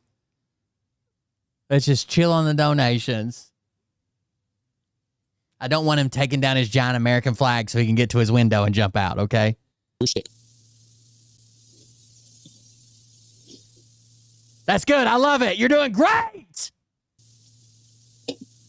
So, hello, Tawana. Thanks for coming in the room. Robert Lance here. Tammy Hughes here as well. Caroline Watson. I console you, Caroline, but I'm not here to... I'm not trying to accuse Rita of anything. It seemed to me like you were trying to stick up for you don't need to. I have Disaster Man merch. The problem is you have to buy it straight from the Yakuza. I can't get it imported under Trump's tariffs. So you literally have to negotiate with the Yakuza to get me on a one wheel carrying 2 gas cans for Disaster Man merch. So... She and I today, we hashed out some different things, and we are fine. As far as I know, we're fine. Thank God. She and I today, but I'm not here to... I'm not trying to accuse Rita of anything. It seemed to me like you were trying to stick up for you don't need to. Like I said, she and I today, we hashed out some different things, and we are fine. As far as I know, we're fine. And I don't think I've gone out of my way to pick on her, but I did point out once in my show that I didn't like something she said. And I did point that out, because I wear my feelings on my sleeve. I do. And that's probably not good, but it is what it is. I'm 67 years old. I'm not going to change. Well, I'll be 67 in October. Let's put it that way. Now, I said it. I'll own it. The Yakuza. But I believe life begins at birth, and so I've been around more than 67 years already. I believe they sat around pretending to play mahjong all day. Conception, I'm sorry. At conception. So I've been around more than 67 years already. There you go. Yes, I don't have a teleprompter, and sometimes I misspeak. And jackass over there will make fun of that too. He'll stop. He'll go, what? Wait, I missed it. So let me go back. Thanks for pointing it out. 67 years already. I believe life begins at conception. I'm sorry. At conception. So I've been around more than 67 years already. There you go. Yes, I don't have a teleprompter, and sometimes I misspeak. And jackass over there, and so in October. Let's put it that way. Not good, but it is what it is. I'm 67 years old. I'm not going to change. And that's probably not good, but it is what it is. I don't think I've gone out of my way to pick on her, but I did point out once in my show that I didn't like something she said. And I did point that out, because I wear my feelings on my sleeve. I do. There is somebody in the chat whose username is Beep Bop Boop. And it says, Bert, maybe you're the bot. Beep Bop Boop. And that's probably not good, but it is what it is. I'm 67 years old. I'm not going to change. Well, I'll be 67 in October. Let's put it that way. Okay. Now, but I believe life begins at birth, and so I've been around more than 67 years already. I believe life begins at conception. I'm sorry. At conception. So I've been around more than 67 years already. There you go. Oh, he got birth and conception confused. Got it. Yes, I don't have a teleprompter, and sometimes I misspeak. And jackass over there will make fun of that too. He'll stop. He'll go, what? Because he plays everything 3 times fast. What? Yuck. What? Yuck. Is that my laugh or something? And for the life of me, why anybody watches it, I don't know. Why do you guys watch this? Tell us, Beep Bop Boop. Why have you been programmed to watch this? Nyet. Now, for the same reason that people, watch ridiculous TV shows, I guess. I can't think of a really ridiculous TV show that I can't believe. Yeah. Why would people even watch his show? It's probably because, people watch TV shows. Why aren't you asking why people don't watch your show? Why aren't you asking why people don't watch your show? By the way, it is excellent programming, only second to my own programming. Thank you, Beep Bop Boop. Bert tries to compare. Okay, there are some people that hop in on Rumble, and I appreciate it. Thanks for watching on Rumble. I just want you to know, you are not in any way, shape, or form, the 20 people that watch on Rumble, you are not my target audience, okay? You're just not. I use Rumble as a repository because I know even if I say something crazy or racist or something crazy pops up on the screen, they're not going to take it down. I might have to take down my Twitch or my YouTube or my Facebook to prevent from getting banned, or it might get automatically taken down for like a copyright violation or something like that. Bert tries to compare, like I make no effort to get people to watch me on Rumble. If they do, cool, but I don't even announce it as one of my channels, right? I got Twitch and YouTube. Facebook's kind of the same way. I only leave it because my mom and dad like to watch there. But Rumble's the repository. All my videos are always going to be there, okay? Bert tries to compare my Rumble audience to his Rumble audience.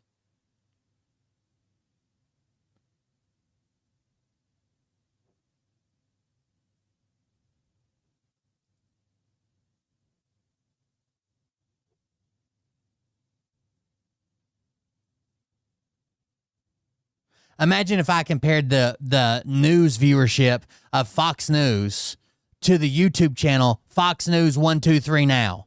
Like, and be like, they don't get any views. I saw it on YouTube channel Fox News 123 Now that they've got like 2 people viewing that. Yeah, because that's not where the people are viewing it at, Bert. Anybody watches? Oh, how about the Big Brother? Yeah. Why anybody watch that show? I don't know. Why would anybody watch Big Brother? One of the best performing reality shows ever in the history of reality show. Why would they watch that? And this pretend cast with Will Bird? Get out of here. I'm walking here. Kathy M says, sorry this happened, Bert. Your gut feeling about Q was correct from the very beginning. Thank you, Kathy. You're right, it was. I let them in because they said, we're going to give you a channel and we're not going to do the multi. They got too close and took a little piece of his heart. By the way, he's lying right here. I let them in because they said, we're going to give you a channel and we're not going to do the multi-level anymore. And we're not going to do the multi-level anymore. Are you fucking retarded? If you have the ability to sign people up for money, and the people you sign up have the ability to sign people up for money, and the people below them have the ability to sign people up for money, that is a multi-level marketing 100%.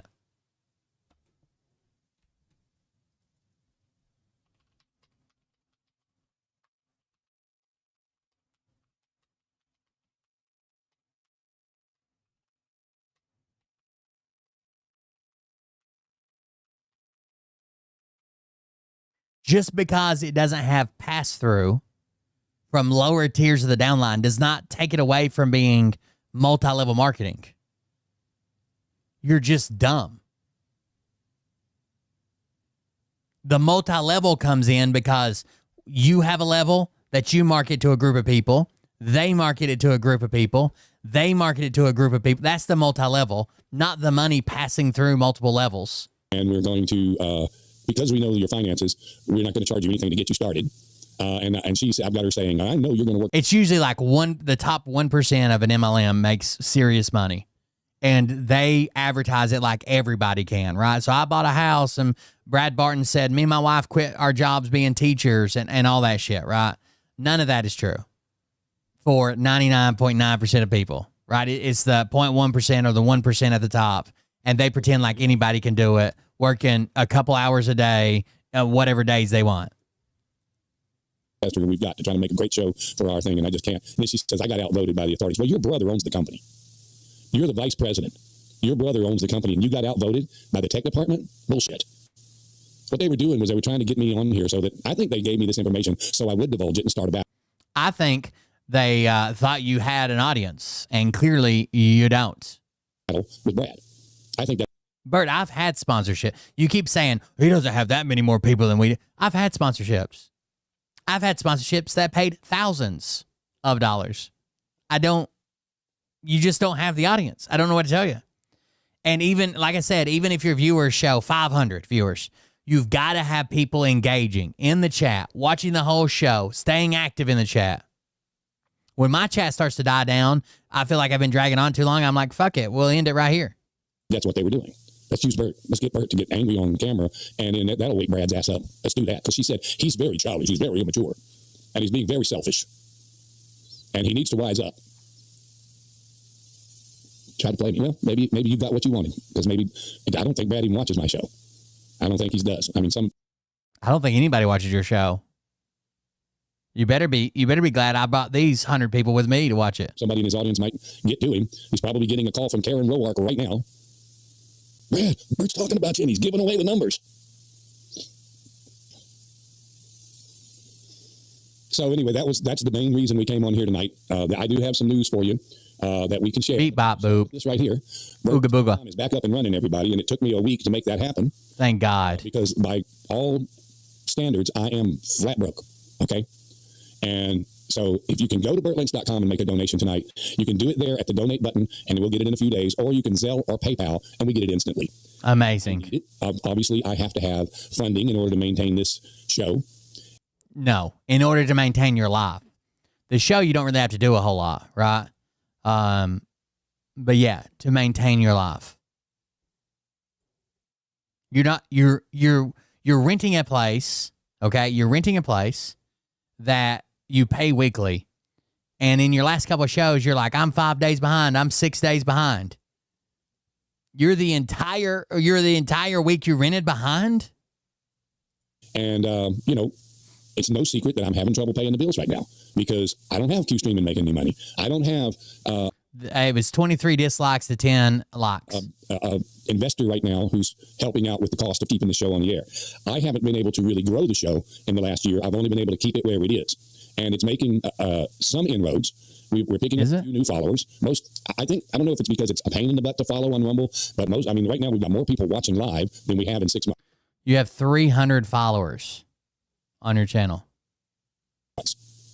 And so I know there's a lot of new people on. So there it is, bertlynch.com. And that's how you make a donation, okay? Nothing's going to float through the air when you do it. Nothing's going to celebrate. We're not going to pop corks and make all kinds of noise. I'll only know if my phone goes off and I know that I've just received an email saying that somebody made a contribution. You can also make a purchase simply by scrolling down on the website. Let me get back over here just a second here. You can scroll down on the website to the store. It is now open and running. It was down for a week. But there it is. If you want to purchase a tumbler or a T-shirt, if you want pictures, we do autograph all the pictures. I sign them all before they go out. Oh, thank God. Then I'm going to have to say, folks, I'm getting so many orders that I can't autograph them anymore. But that's never happened. I'm getting so many orders. My carpal tunnel's kicking up. I can't afford the Sharpies. I bought the surrounding 4 Walmarts out of Sharpies. I can't even get Sharpies to keep signing this merch, guys. The CDs are on back order, but you can certainly order one, and it will get delivered to you, but I cannot guarantee it in 7 days like we do the rest of the stuff. The shadow merchandise is all back up, and so everything is there now. So if you want to make a purchase in the store, there's T-shirts, there's varmint bags, there's... Did he say varmint bags? Keep your varmint in here. Several different T-shirts. Just go down there and check the store out. Okay, just click on there and scroll through there. If you see something you like, read my bio. It's updated. It's just been recently updated. Amazing. Bert secured a compact 1-room apartment in Las Vegas where he established a temporary auxiliary studio. Operating on a limited budget, supported by viewer donations and purchases from his online store, he has managed to maintain a consistent podcast schedule from this modest setup. While the circumstances are far from ideal, the arrangement allows Bert to rebuild his audience with the ultimate goal of renting a home that can accommodate a fully equipped production facility similar to the one he originally built. Log in most weekdays at 9:30 p.m. Eastern time or 6:30 p.m. Pacific to catch. Oh, it's on. It's supposed to be on to catch his latest live stream podcast. Our country needs every patriotic voice heard during the difficult time. If you'd like to help Bert rebuild, please leave a donation above or contact us if you're interested in making a larger contribution or an investment. Wow. Oh, well, this is updated too. Hold on. During the holidays of 2023, Bert began to struggle again with expenses when an investor became unhappy with Bert's refusal to follow the QAnon movement. Bert is a true patriot and believed that the movement was dividing patriots rather than uniting them. As a result of this financial setback, Bert was evicted during the first week of January 2024 from his home, where he had also spent a year and a large sum of money building the studio pictured on his website.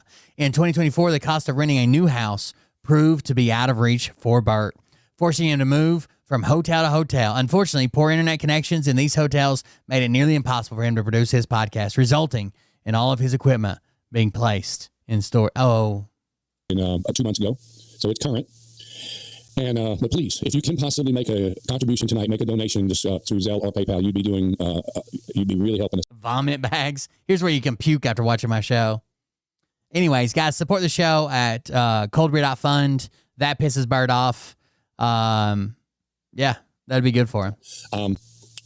It's just things bad right now. They just really are. And but they're bad for everybody. I mean, I hear all the other podcasters out there asking for help. All of them. I'm not going to point out any, but some are doing well and some are doing better than others, and it's just the way it is.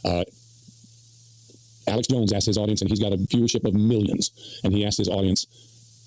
He's still trying to pay back the Sandy Hook families. Times an hour for contributions. So you're not going to shame me for doing it, because everybody does it. And those of you that don't have to. Shame! Good for you. Good for you. So if you have any questions on this subject matter. I'm not even mad he makes money. I love it. You're welcome to ask in the chat room. I go. Alex Jones interviewed Marjorie Taylor Greene today, and I'm going to tell you something. This Epstein thing ain't going away. Except she voted against releasing the files. By the way, I want to dispel something before we end here. I started early. I'll probably end kind of early. Yeah, it's almost been 3 hours. There was a vote on the House of Representatives floor, and basically, if you voted yes, it was to keep the Epstein document release amendment off the bill. And if you voted no, it was to allow discussion to put this Epstein release amendment to a vote and amendment on the crypto bill. And for some reason, people online think that they tried to attach the Epstein document release amendment to a crypto bill because they knew the Republicans were going to vote against crypto, and then they could blame them and say, oh my God, the Republicans didn't vote to release the Epstein files. None of that's true, okay? The crypto bill is for a stable coin, and that's a Republican bill. It passed like 60-something to 30-something in the Senate. Came over to the House. The Republicans are supporting that bill. The reason Democrats wanted to attach this to that bill is because they know it's got Republican support. And every Republican that voted no. It ended up being 311 to 310, 211 to 210. All the Democrats, except for 2 that weren't there to vote, voted to, yes, let's release the Epstein files. All the Republicans voted no, and that was it. That was all of it. So the Republicans are trying to force a vote to have Pam Bondi testify and release everything, except for the victims, of course, names and pictures and addresses, sensitive information about the victims to be released. And the Republicans are fighting it while going on podcasts saying, I don't know why they won't release it.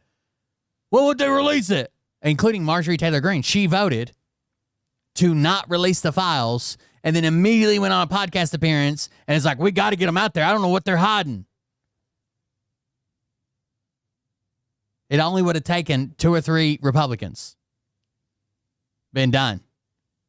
Anyways, thank you guys for joining us. Support the show while we're offline. I'll make sure to tell Bert tomorrow that you guys supported and said fuck Bert. Thank you guys for joining us. Thank you for being here. I appreciate it. Go to coldbeer.fund if you want to support the show. You want to keep it going, pay the bills around here. We greatly appreciate it. Other than that, I'll be back tomorrow. Thank you all for joining us. We'll see you on the next one. Have a good night. Love you. See you. Bye. Thank you for the gifted subs and donations and stuff tonight. I appreciate it. About if this douchebag happens to see this particular show, you don't have the forking balls to call out the people on this planet by name and tell them exactly who they are and tell them the rest of the world. Cat rafter. I'm going to send that to Bert.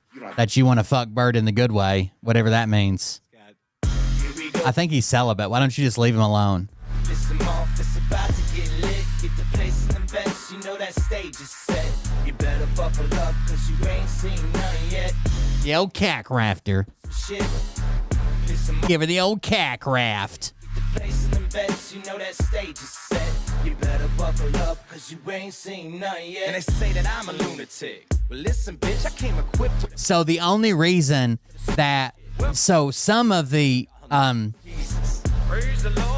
the amendment, all Republicans voted to not be on the amendment, but on the actual bill, 13 Republicans sabotaged the bill because they want, right now it's for stable coins. Those are coins that are like pinned to the dollar or whatever. They don't go up and down and fluctuate. 13 Republicans, this was after the Epstein part. That was already done. 13 Republicans basically torpedoed the bill in the House today because they want language added that says that no central bank can have a stable coin.